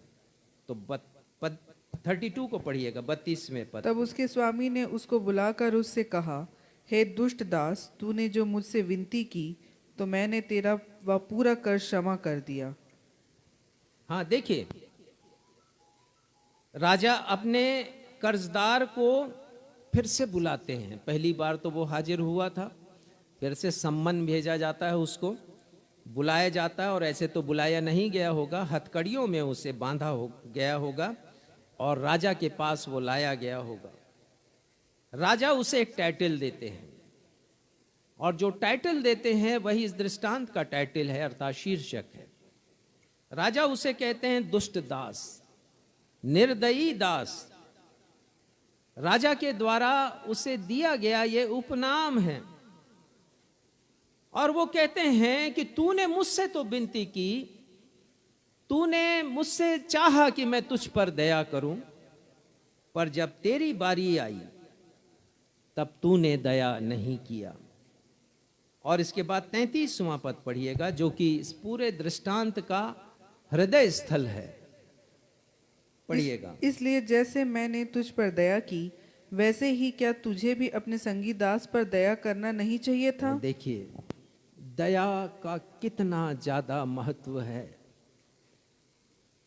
राजा कह रहे हैं कि जैसे मैंने तुझ पर दया की, बल्कि राजा की दया की तो कोई सीमा नहीं है, अपरंपार है। 100 करोड़ रुपए का कर्जदार, उसके कर्ज को उन्होंने क्षमा कर दिया, इतनी बड़ी दया। तो वो कह रहे हैं वैसे ही क्या तुम्हें अपने मित्र सेवक पर, जो केवल तुम्हारा 100 दिनार चाहता था, तुम्हें दया नहीं करनी चाहिए थी? 34वां और अंतिम पद पढ़ेंगे। और उसके स्वामी ने क्रोध में आकर उसे दंड देने वालों के हाथ में सौंप दिया कि जब तक वह सब कर्ज भर न दे तब तक उनके हाथ में रहे। एक इस दृश्य में हम इस बात को देखते हैं कि वो राजा जो कि दयालु है, वो राजा जो कि न्यायी है, वो राजा दंड देने का अधिकार भी रखता है। और उसने उसको दंडित किया है। यहां लिखा है कि राजा ने दंड देने वालों को बुलाया है और उनसे कहा है उसने कि इसे ले जाओ जब तक कर्ज ना भर दे। आप क्या सोचते हैं कि उसकी हिम्मत थी कर्ज भरने की, हैसियत थी उस समय? 100 करोड़ का कर्ज धीरे धीरे उसने राजा के कोषालय से लिया होगा, भंडार से लिया होगा, और इतना अधिक कर्ज उसके ऊपर चढ़ गया। इसका मतलब यह है कि तमाम जिंदगी उसे बंदी गृह में ही काटनी पड़ी होगी। हमारा आज का जो प्रमुख पद है मनन का, वो यही है, जिसने दया नहीं की उसका न्याय बिना दया के होगा, क्योंकि दया न्याय पर जयवंत होती है। प्रभु यीशु मसीह ने कहा है, धन्य है वे जो दयावंत हैं, क्योंकि उन पर दया की जाएगी। और ये जो निर्दयी दास है, सेवक है, उसने दया नहीं की है अपने संगी साथी के ऊपर। वो दयावंत नहीं बना है, इसलिए उसकी दया बिना न्याय, उसका न्याय बिना दया के किया गया। इस दृष्टांत से हम 4 आत्मिक बातों को सीखते हैं। ये दृष्टांत जो प्रभु यीशु मसीह ने कहे हैं वो प्रतीकात्मक होते हैं। स्वर्ग के राज के गूढ़ भेदों को प्रभु यीशु मसीह ने बहुत सरल शब्दों में व्यक्त कर दिया कि स्वर्ग का राज्य होगा तो होगा कैसे। उन्होंने बता दिया कि स्वर्ग के राज्य का जो स्वामी है उनके क्या क्या गुण हैं। उन्होंने बता दिया कि स्वर्ग का जो स्वामी है उनका न्याय कैसे होगा, और यह भी बता दिया कि यदि न्यायी हैं तो दंड कैसे देंगे।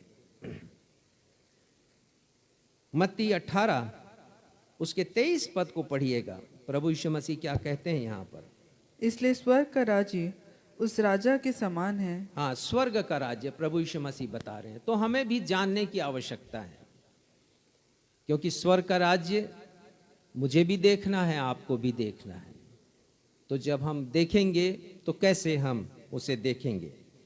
4 आत्मिक शिक्षाएं हैं, अद्भुत ये शिक्षाएं हैं, आपके सामने रखूंगा। इस दृष्टांत में परमेश्वर के पहले गुण के विषय में हम देखते हैं, और वो गुण है कि परमेश्वर दयालु परमेश्वर है।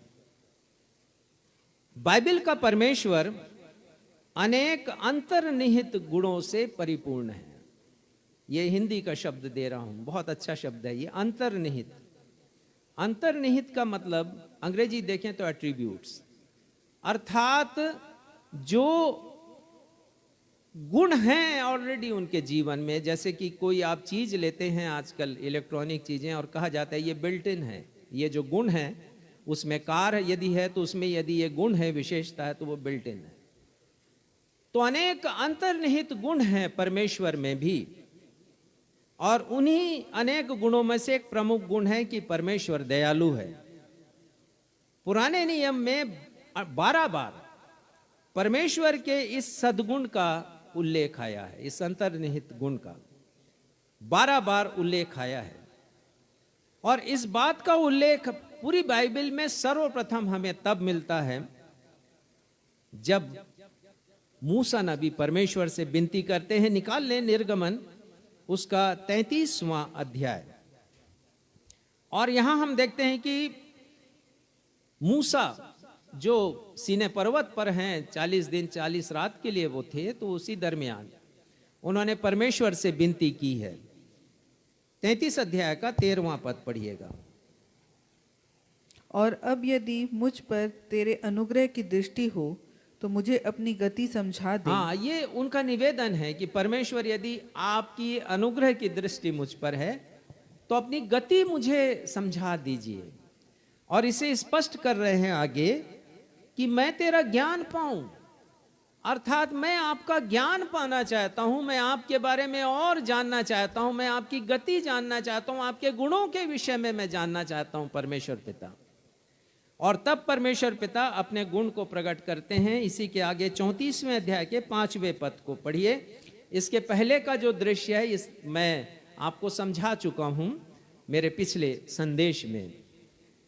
पढ़िएगा 5वां पद। तब यहोवा ने बादल में उतरकर उसके संग वहां खड़ा होकर यहोवा नाम का प्रचार किया। अब परमेश्वर पिता अपने नाम और उसके गुणों का प्रचार कर रहे हैं। तो प्रचार शब्द आया है हिंदी में, अंग्रेजी में मैंने देखा उसमें आया प्रोक्लेम्ड, अर्थात परमेश्वर घोषणा कर रहे। ये शब्द ज्यादा मुझे अच्छा लगा। परमेश्वर अपने नाम की घोषणा कर रहे हैं। और क्या कह रहे हैं परमेश्वर? 6वां पद पढ़िएगा। यहोवा उसके सामने होकर यो प्रचार करता हुआ चला, यहोवा यहोवा ईश्वर दयालु और अनुग्रहकारी। बस बस बस, परमेश्वर पिता घोषणा कर रहे हैं। मूसा ने जानना चाहा है कि परमेश्वर की गति क्या है, परमेश्वर के ज्ञान को वो प्राप्त करना चाह रहे हैं, परमेश्वर के गुणों को वो जानना चाह रहे हैं। और परमेश्वर अपने पहले गुण को बतलाते हैं मूसा को, उसकी घोषणा करते हैं, और वो कहते हैं यहोवा यहोवा ईश्वर दयालु है। ईश्वर, the God of the Bible is merciful God. परमेश्वर दयालु परमेश्वर है। ये प्रथम गुण है परमेश्वर का। आगे पढ़ लीजिए, बहुत से अनेक गुण हैं, हम उसके ऊपर अभी नहीं जाएंगे। दृष्टांत में प्रभु यीशु मसीह ने भी जिस राजा का वर्णन किया है वो दरअसल परमेश्वर की तस्वीर है। परमेश्वर की कितनी कृपा मुझ पर और आप पर होती है। 100 करोड़ रुपयों का कर्जदार था, और हम भी कर्जदार बन जाते हैं परमेश्वर के जब हम पाप करते हैं, जब हम किसी के ऊपर दया नहीं करते, हम कर्जदार बन जाते हैं। लेकिन जैसे 100 करोड़ का ऋण उस राजा ने क्षमा किया, जब हम विनती करते हैं परमेश्वर से, याचना करते हैं, जब हम परमेश्वर की आज्ञाओं का पालन करते हैं, तो परमेश्वर हम पर दया करते हैं। हमारे ऋणों से जो परमेश्वर के प्रति हैं उससे हमें आजाद करते हैं, मुक्त करते हैं परमेश्वर। विलाप गीत 3:22 में हमने पढ़ लिया, हम मिट नहीं गए, यह परमेश्वर की महाकरुणा का फल है, महादया का। कितनी बड़ी बात यिर्मयाह ये लिख रहे हैं। ये उस समय उन्होंने लिखा जब इस्राएली लोग बंधुआई में पहुंचाए गए हैं और यरूशलेम में कोई भी युवा व्यक्ति नहीं है, काम करने वाला व्यक्ति नहीं है। यरूशलेम में उस समय केवल दिव्यांग लोग हैं, महिलाएं हैं जो बूढ़ी हैं, और बूढ़े लोग हैं और बच्चे हैं। एक ऐसा समय आया है वहां पर कि कामकाजी लोग वहां पर नहीं हैं, और ऐसे समय में भी यिर्मयाह एक आशा उत्पन्न कर रहे हैं और वो कहते हैं हम मिट नहीं गए, ये परमेश्वर की महाकरुणा का फल है, उसकी दया अमर है। और आगे लिखते हैं 23वें पद के पहले हिस्से में, प्रति भोर को परमेश्वर की दया नहीं होती है। आज का उत्तरवादी का पाठ हमने पढ़ा है, वचन संहिता 145 145 उसका 8वां पद, और वहां पर हमने पढ़ा है, पढ़िएगा। यहोवा अनुग्रहकारी और दयालु, विलंब से क्रोध करने वाला और अति करुणामय है। देखिए ये सब दया के गुण हैं। परमेश्वर दयालु परमेश्वर है। मैंने गिना कि ये अनुग्रहकारी और दयालु शब्द 6 बार आया है, और कहीं कहीं पर ये पूरा वाक्य एक समान है। ये अनुग्रहकारी, दयालु, विलंब से कोप करने वाला, अति करुणा में, आपको स्मरण होगा भजन संहिता 103 उसके 8वें में भी लिखा है यही वाक्य दूसरा इतिहास 30वें अध्याय के 9वें पद में लिखा है। नहम्याह 9:7 में लिखा है, नहम्याह 9:31 में भी लिखा है, योएल 2:13 में लिखा है, और भजन संहिता 145:8 में। ये 6 जगह तो मैंने कोशिश करके ढूंढा है, मैं समझता हूं आप कुछ और भी ज्यादा ढूंढ सकते हैं। संत पौलुस ने प्रचार किया एथेंस शहर में, और जब वो प्रचार करते हैं तो वो कहते हैं कि प्रिय एथेंस वासियों, मेरे भाइयों और मेरे बहनों, वो कहते हैं जब आपके शहर में मैं घूम रहा था तो एक ऐसी वेदी भी मैंने देखी जिसमें लिखा था अनजाने ईश्वर की वेदी है ये। मैं उसी अनजाने ईश्वर के बारे में बता रहा हूं, और वो कहते हैं वो ईश्वर दयालु ईश्वर है, और वो कहते हैं वो जीवन और श्वास का देने वाला ईश्वर है। प्रेरितों के काम 17 अध्याय 25वां पद पढ़ेंगे नहीं, मैंने बता दिया कि प्रेरित ने क्या कहा। संत पौलुस ने, उन्होंने कहा कि परमेश्वर, बाइबल का परमेश्वर जो तुम्हारे लिए अनजान है, वो जीवन और श्वास का देने वाला परमेश्वर है। तो ये पहला गुण है, इस दृष्टांत में परमेश्वर के बारे में सीखते हैं। दूसरा गुण हम देखते हैं कि वो राजा न्यायी है, और ये राजा परमेश्वर की तस्वीर है, ये यीशु मसीह की तस्वीर है। और हम पढ़ते हैं, इसका अर्थ हम समझते हैं, आत्मिक अर्थ, कि परमेश्वर, बाइबल का परमेश्वर न्यायी परमेश्वर है, और वो अन्याय नहीं करते हैं। भजन संहिता 18 उसके 25वें पद में, भजन संहिता 18 उसके 25वें पद में लिखा है, दयावंत के साथ तू अपने को दयावंत दिखाता है। अर्थात परमेश्वर अन्याय नहीं करते। बाइबल का परमेश्वर न्यायी परमेश्वर है, और परमेश्वर के न्याय का आधार दया है। यहां पर हमने देख लिया जो प्रमुख पद है, मैंने कहा था जो हृदय स्थल है, मत्ती रचित सुसमाचार 18 अध्याय उसके 33वें पद में जो हृदय स्थल है इस दृष्टांत का यही है, जो ये कहता है, सो जैसा मैंने तुझ पर दया की वैसे ही क्या तुझे भी अपने संगी दास पर दया करना नहीं चाहिए था। तो परमेश्वर न्यायी परमेश्वर है, ना सिर्फ वो दयालु परमेश्वर है परंतु न्यायी परमेश्वर है। और ये परमेश्वर के न्याय में हम दया देखते हैं। प्रेरितों के काम 10 अध्याय 35 में लिखा कि परमेश्वर किसी का पक्षपात नहीं करते, किसी भी जाति के लोगों के मध्य में और अपने चुने हुओं के मध्य में वो कोई पक्षपात नहीं करते। तो परमेश्वर ना अन्याय करते हैं, ना परमेश्वर पक्षपात करते हैं। अब्राहम की प्रार्थना, और ये प्रार्थना हमें ले जाती है उस दृश्य की तरफ जब परमेश्वर सदोम और अमोरा का विनाश करने वाले हैं। और अब्राहम को चिंता है वहां के कुछ लोगों की जिन्हें वो जानते हैं, और वो सोच रहे हैं कि वो बचा लिए जाएं, क्योंकि स्वर्गदूत ने कहा कि समूचे लोग मारे जाएंगे, विनाश होगा। और वो परमेश्वर के सामने विनती कर रहे हैं। 25वां पद, उत्पत्ति 18 25वां पद, और इस पद में लिखा है, उसके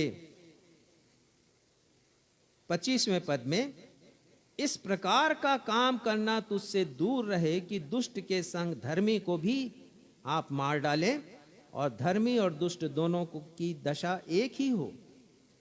यह परमेश्वर पिता आपसे दूर हो, ये ना करें। और आगे वो लिखते हैं, क्या सारी पृथ्वी का न्याय ना करे। परमेश्वर न्यायी है, वो सारे पृथ्वी का न्याय वो करेंगे। बहुत अच्छा एक पद है, आप निकाल लीजिए, भजन संहिता 96:13। बहुत बार मैं इसका उल्लेख करता हूं। भजन संहिता 96:13, सारी पृथ्वी का न्याय परमेश्वर करेंगे, क्योंकि वो न्यायी परमेश्वर हैं। पढ़िएगा। यह यहोवा के सामने हो, क्योंकि वह आने वाला है। वो आने वाला है, प्रभु यीशु मसीह आने वाले हैं। वो एक भविष्यवाणी के रूप में ये भजन लिखा गया है। आगे, वह पृथ्वी का न्याय करने को आने वाला है।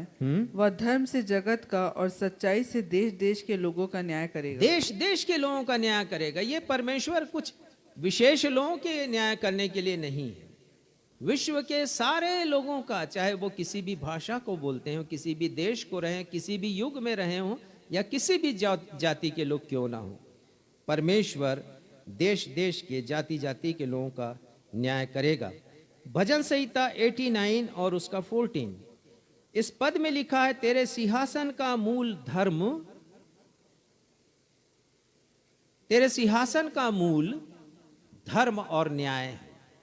परमेश्वर के सिंहासन का अर्थात न्याय सिंहासन का मूल जो बुनियादी चीज है वो है धर्म, परमेश्वर का धर्म, जो कि सत्य धर्म है, जिसमें पक्षपात नहीं है, जिसमें अन्याय नहीं है। और वो आगे लिखते हैं कि न्याय है। प्रकाशित वाक्य 20:11-12 हम पढ़ेंगे नहीं, बहुत से संदर्भ हैं, हम आगे भी जाएंगे। और इसमें लिखा है कि अंत में सभी का न्याय होगा, जीवन की किताब खोली जाएगी। इसे श्वेत सिंहासन का न्याय कहते हैं। तीसरी बात, इस दृष्टांत में परमेश्वर का तीसरा गुण है, तीसरा गुण है, और वो ये है कि परमेश्वर का न्याय बिना दंड के अधूरा है।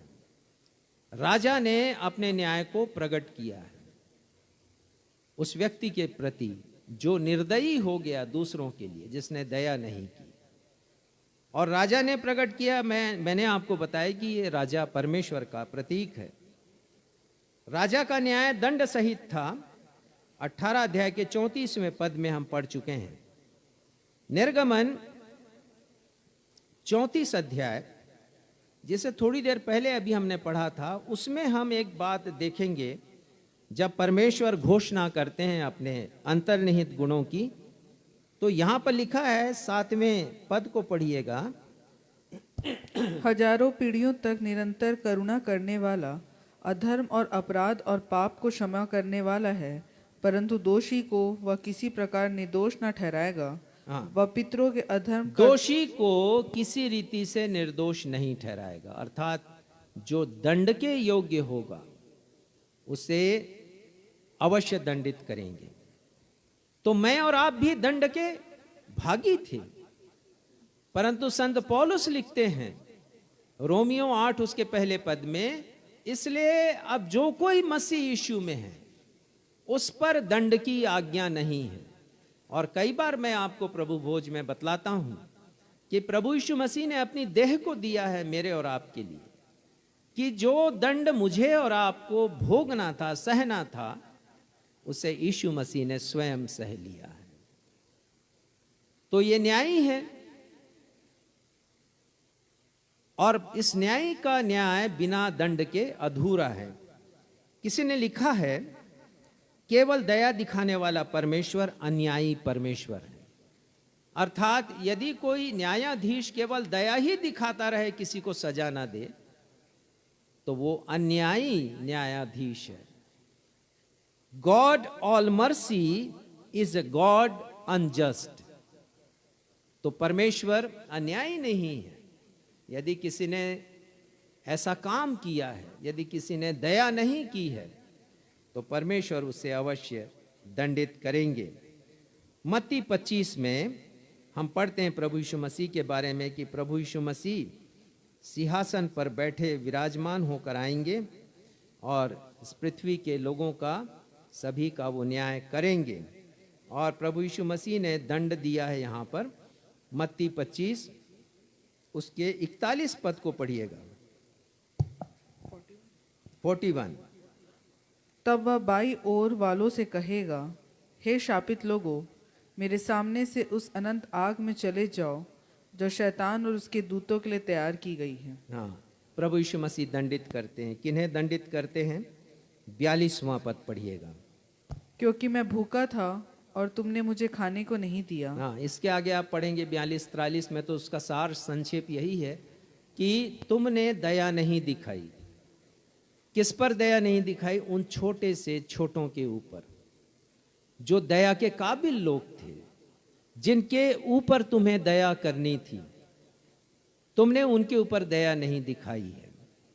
और इसलिए प्रभु यीशु मसीह यहाँ पर कह रहे हैं उन्हें 41 वर्ष में 41 पद में, श्रापित लोगों, मेरे सामने से उस अनंत आग में चले जाओ जो शैतान के लिए और उसके दूतों के लिए तैयार की गई। ये दंड है। तो बिना दंड के जो सच्चा न्याय है वो अधूरा है। तीसरी बात हमने आत्मिक ज्ञान इससे प्राप्त किया। चौथी बात हम देखेंगे कि इस दृष्टांत में एक मनुष्य है। 3 गुण तो हमने देख लिए परमेश्वर के, लेकिन एक मनुष्य है और वो रिप्रेजेंट कर रहा है कहीं ना कहीं से मुझे या कहीं ना कहीं से आपको। ये मुझे और आपको जांचने की आवश्यकता है कि क्या मैं और आप उस मनुष्य के समान हैं। आत्मिक शिक्षा हमारे लिए है। और ये व्यक्ति, उसे उपाधि दी गई है कि वो दुष्ट है या वो निर्दयी है। भजन संहिता पहला अध्याय और उसका 5वां पद, उसका पहला हिस्सा। भजन संहिता पहला अध्याय 5वां पद, और वहां लिखा, दुष्ट लोग अदालत में स्थिर नहीं रहेंगे। तो जब न्याय होगा और ऐसे लोग जिन्होंने दूसरों के ऊपर दया नहीं की, वो परमेश्वर के अदालत में स्थिर खड़े नहीं रह पाएंगे। वो नहीं रह पाएंगे। मुझे और आपको अपने आप को जांचने की आवश्यकता है, अपने भीतर टटोलने की आवश्यकता है कि हमने कितनी दया जरूरतमंदों के ऊपर की है। सभोपदेशक 3:16 में लिखा है, पढ़िएगा इसको, सभोपदेशक 3:16 और 17वां पद। देखिएगा संसार में क्या हो रहा है और परमेश्वर कैसा न्याय करेंगे। सुलेमान ने लिखा है, सभोपदेशक 3 अध्याय उसका 16वां पद पढ़िएगा। फिर मैंने संसार में क्या देखा कि न्याय के स्थान में दुष्टता होती है और धर्म के स्थान में भी दुष्टता होती है। हाँ, वो कह रहे हैं कि संसार में, उनके काल में ये होता था हजारों वर्ष पहले, आज से करीब 3000 वर्ष पहले उन्होंने लिखा, और आज भी ये हो रहा है।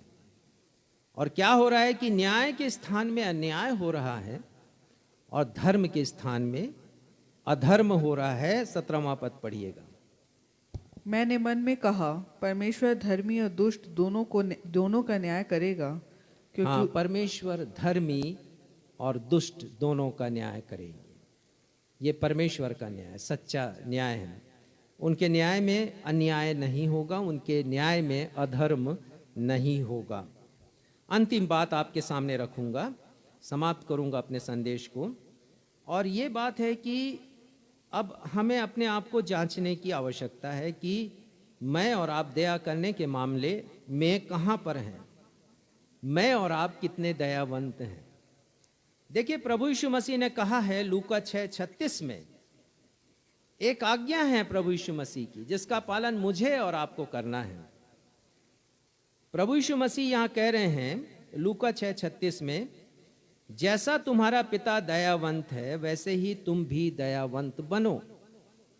तो पिछले रविवार को मैंने आपके सामने जो बात रखी थी पवित्रता की बात, तो मैंने कहा था कि एक आज्ञा है परमेश्वर की, मूसा के माध्यम से उन्होंने इस्राएलियों को दी और पतरस के माध्यम से मुझे और आपको दी। और वो आज्ञा ये है कि पवित्र बनो जैसा तुम्हारा पिता पवित्र है।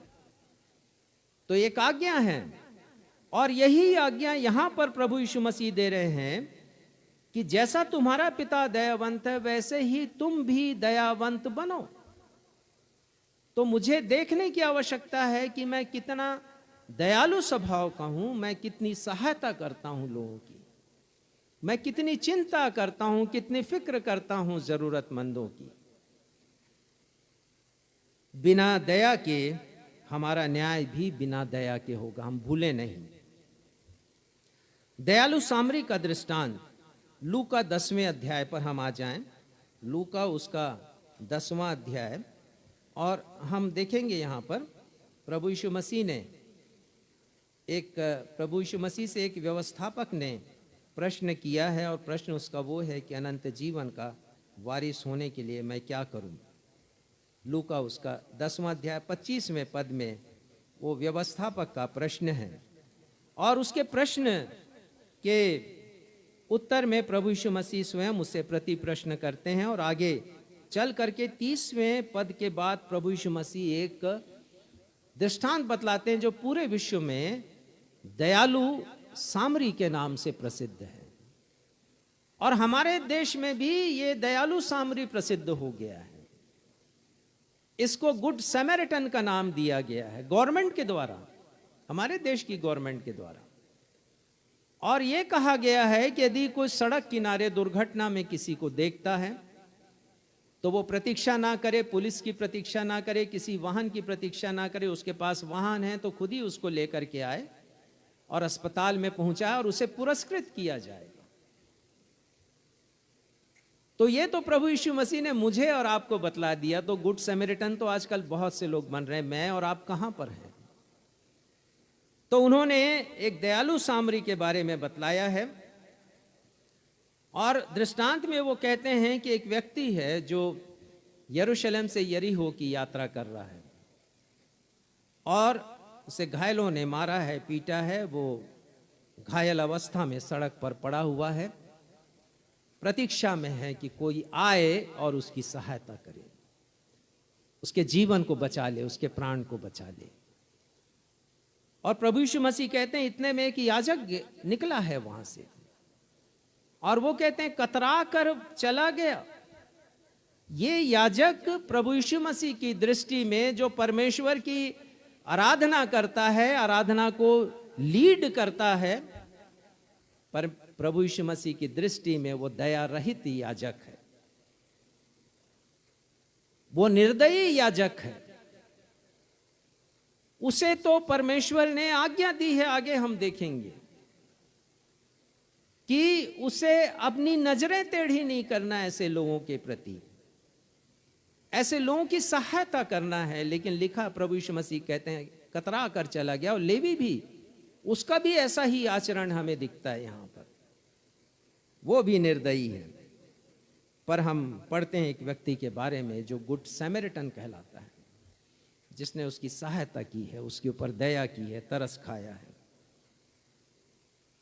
याजक और लेवी क्यों चले गए वहां से नजरअंदाज करके? मैंने पढ़ा इसके बारे में, क्योंकि उनको धार्मिक अनुष्ठान करना था मंदिर में जाकर, और उन्होंने सोचा होगा कि ये कहीं ये मर गया होगा और हमने इसे छुआ, इसको स्पर्श किया तो हमें नहाना पड़ेगा, अपने आप को पवित्र करना पड़ेगा। तो कौन ये सब झंझटों से होकर गुजरे, पतली गली से चले जाओ आगे। और वो चले गए। कहीं ऐसा तो नहीं कि हम भी अपने धार्मिक क्रियाकलापों में इतने मशगूल हैं कि सड़क के किनारे पड़ा घायल व्यक्ति हमें नजर नहीं आता, किसी की आवश्यकताएं, जरूरतमंद की जरूरतें हमें नजर नहीं आती। कहीं ऐसा तो नहीं है। प्रभु यीशु मसीह ने कहा, एक पढ़िएगा इसको, चलिए पढ़िए, मत्ती 9 उसका 13वां पद। दया के बारे में आज हम बहुत सी बातें सीख रहे हैं, इससे कैसे छोड़ दें। मत्ती 9:13। इसलिए तुम जाकर इसका अर्थ सीख लो। किसका अर्थ सीख लो? प्रभु यीशु मसीह यहां पर फरीसियों से बातचीत कर रहे हैं। उन लोगों से बात कर रहे हैं जो लोग यरूशलेम के मंदिर में उच्च पदों पर आसीन हैं, और यीशु मसीह कह रहे हैं कि तुम पहले सिर्फ इस एक वाक्य को सीख लो, जाओ पहले इसे सीखो। और क्या क्या कह रहे हैं वो? मैं बलिदान नहीं परंतु दया चाहता ये हूँ। परमेश्वर ने कहा है कि मैं बलिदान नहीं, दया चाहता हूं। शामुएल ने शाऊल से कहा था, बलिदान नहीं चाहते, परमेश्वर दया चाहते हैं। ये परमेश्वर का बुनियादी स्वभाव है, वो दयालु परमेश्वर हैं और दया के गुण को हमारे जीवन में देखना चाहते हैं। जाकर सीख लो इस बात को। याकूब का 2 अध्याय आज पढ़ा गया। मेरे पास समय है, मैं जरूर इसे समझाऊंगा। ये एक चर्च का दृश्य है वहां पर, और याकूब कह रहे हैं 2 पद। पहले तो कह रहे हैं कि प्रभु यीशु मसीह पर विश्वास पक्षपात के साथ ना हो, अर्थात वो तुम किसी के साथ भेदभाव नहीं करो, ये उनके कहने का तात्पर्य है। 2 पद, क्योंकि यदि एक पुरुष सोने के छल्ले और सुंदर सुंदर वस्त्र पहने हुए तुम्हारी सभा में आए, और एक कंगाल भी मैले कुचले कपड़े पहने हुए आए, तो तुम उस सुंदर वस्त्र वाले का मुंह देखकर कहो, तू वहां। क्या ये नहीं होता कलीसियाओं में कभी कभी कि जितना धनवान व्यक्ति, जितना ऊंचे ओहदे वाला व्यक्ति, उतना ही सम्मान उसको। यहां तक कि धार्मिक पद में भी यदि कोई उच्च पद पर आसीन है तो उसे बहुत ज्यादा सम्मान। और यदि कोई व्यक्ति कंगाल है, यहां पर वो कह रहे हैं तुम उसको जगह भी ना दो बैठने के लिए, और कहो मेरे कदमों पर बैठ जाओ तुम, और तुम इस प्रकार का पक्षपात करो। 3 पद में कहते हैं तुम मुंह देखा न्याय नहीं करो, तुम पक्षपात पूर्ण न्याय नहीं करो। और 4 पद में वो कहते हैं, पढ़िएगा, तो क्या तुमने आपस में भेदभाव ना किया? वो कह रहे हैं कि तुमने तो पक्षपात कर दिया है और तुम अन्यायी हो। और 5वें पद के प्रथम हिस्से में वो कह रहे हैं सावधान हो जाओ, परमेश्वर ने जगत के कंगालों को चुन लिया है। और 2 बातें कहते हैं, वो कंगाल जिन्होंने परमेश्वर पर विश्वास किया है, और वो कंगाल जिसे उन्होंने चुना है राज्य का अधिकारी होने के लिए और परमेश्वर से प्रेम करता है। जो पहले अध्याय के 27वें पद में धर्म की परिभाषा दी है याकूब ने। जरूर इस पद में धर्म नहीं आया है, भक्ति आई है, लेकिन आप अंग्रेजी की बाइबल में देख लें, उसमें रिलीजन आया है। 27वां पद पढ़िएगा एक बार, पहले अध्याय का 27वां पद। याकूब, हमारे परमेश्वर और पिता के निकट शुद्ध और निर्मल भक्ति यह है कि अनाथों और विधवाओं के क्लेश में उसकी सुधि ले। हाँ, ये हमारा जो रिलीजन है, धर्म है, शुद्ध और निर्मल जो हमारा धर्म होना चाहिए, या जो भी भक्ति भाव आप कर रहे हैं, वो ये है कि अनाथों और विधवाओं के क्लेश में उनकी सुधि लें। केवल बाइबल पढ़कर, केवल प्रार्थना करके, या केवल चर्च जाके, चर्च की सहभागिता लेके, चर्च में अपनी भेंटें चढ़ा करके हम ना सोच लें कि इतिश्री हो गया हमारे कर्तव्यों का। पढ़ लें याकूब की पत्री, व्यवहारिक पत्री है, ये नए नियम का नीति वचन है, उनके निर्देशों को पढ़ लें और स्मरण रखें, जिसने दया नहीं की उसका न्याय बिना दया के होगा। पहली बात तो हमने देखा यहां पर कि हमें दया दिखाना है, और दूसरी बात अभी हम अंत में सीखेंगे कि दया नहीं करना पाप है। व्यवस्था विवरण 15वां अध्याय 7 से लेके 11 पद तक पढ़े गए। इसका विस्तार से मैं आपके सामने अध्ययन नहीं दूंगा, समय हो रहा है, लेकिन मैं आपको बताना चाहता हूं कि यहाँ पर पद 9 में क्या लिखा है उस पर आप गौर कीजिएगा। व्यवस्था विवरण 15 अध्याय पद 9। सचेत रहे कि तेरे मन में ऐसी अधम चिंता ना समाए कि 7वां वर्ष जो छुटकारे का वर्ष है वह निकट है, और अपनी दृष्टि तू अपने उस दरिद्र भाई की ओर से कूर करके उसे कुछ न दे, और वह तेरे विरोध यहोवा की दुहाई दे तो यह तेरे लिए पाप ठहरेगा। साफ साफ लिखा है कि यदि कोई जरूरतमंद या कंगाल व्यक्ति तेरे विरुद्ध परमेश्वर की दुहाई दे तो ये तेरे लिए पाप ठहरेगा। 2 बातें हमने अंत में सीखी हैं, अंतिम बिंदु में। पहली बात कि दया करना परमेश्वर की आज्ञा है, और दूसरी बात दया नहीं करना पाप है। इस बात को हम स्मरण कर लें तो हम समझें कि दया करने की लंबी चौड़ी आज्ञाएं हमें दी गई परमेश्वर के वचन में। पढ़िएगा आप आज रात्रि में या कभी भी समय मिलता पढ़िएगा। निर्गमन 25वां अध्याय 15वां अध्याय पद संख्या 7 से 11। अभी समय नहीं है कि मैं इसकी पूरी व्याख्या कर सकूं। और इसी के साथ 24वां अध्याय भी आपको पढ़ना है, जहां पर बहुत सी शिक्षाप्रद बातें लिखी, विशेषकर 19 पद से लेकर 21 पद तक 22 पद तक। परमेश्वर एक ऐसा समाज बनाना चाहते थे इस्राएलियों का जहां कोई गरीब ना हो। लेकिन ये कैसे संभव होता? ये कैसे संभव होता उस समय जब लोग एक दूसरे की सहायता करते, और रचनात्मक रूप से, व्यवहारिक रूप से ये कभी संभव नहीं हो पाया। तो हम जिस समाज में हैं वहाँ बहुत ज़रूरतमंद हैं, बहुत से लोग अपनी सहायता देते हैं। बहुत बार मैं सूचना में आपके सामने इस बात को बतलाता हूँ, और मैं आज भी बताने से पीछे नहीं हटूंगा कि पिछले शनिवार को एक व्यक्ति मेरे पास आए, बहुत साधारण सी नौकरी करते हैं, ड्राइवर हैं वो, और उन्होंने कहा कि जो संदेश मैंने दिया था नारायणपुर में जो सताव आया मसीहियों के ऊपर, और उसके ऊपर मैंने संदेश दिया था कि हमें उनके दर्द को अपना दर्द समझना है।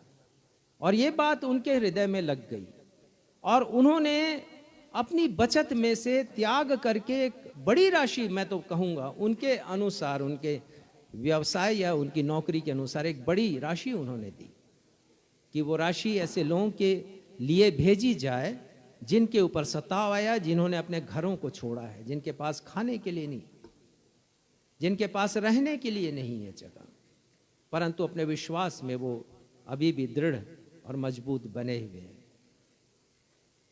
ऐसे अनेक उदाहरण हैं। अभी पिछले सप्ताह ही हमारे सामने ये एक प्रस्ताव आया कि लेप्रोसी मिशन अस्पताल चांपा में एक वाटर कूलर की आवश्यकता है, और हमने चर्चा की अपने एक भाई से, और उन्होंने अपने परिवार की तरफ से वो भेंट दी। हमें दया दिखाना है। इसी सप्ताह एक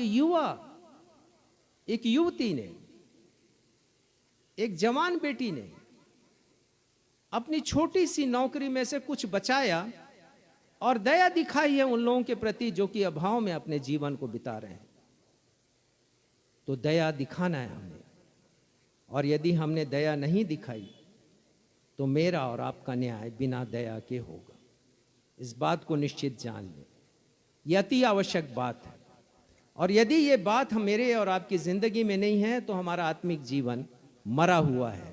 इस वचन के द्वारा परमेश्वर पिता आप सभी को आशीषें दे।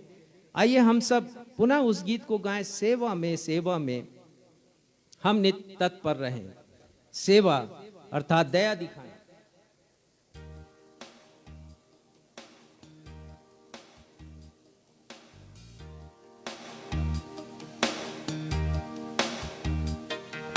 करीब 170 वर्ष पुराना ये गीत है। फैनी क्रॉसबी ने लिखा है। जिसने लिखा उनके पास आंखें नहीं थी, वो नेत्रहीन थी बचपन से, परंतु कितने अच्छे शब्दों के साथ उन्होंने इस गीत को लिखा, प्रेरणादायक है ये। सेवा में हम नित्य तत्पर रहें, इसके अंतिम पद को गाएंगे। सेवा में जो हम रहें लौलीन, तो हम आगे ना होएंगे मुकुट विहीन।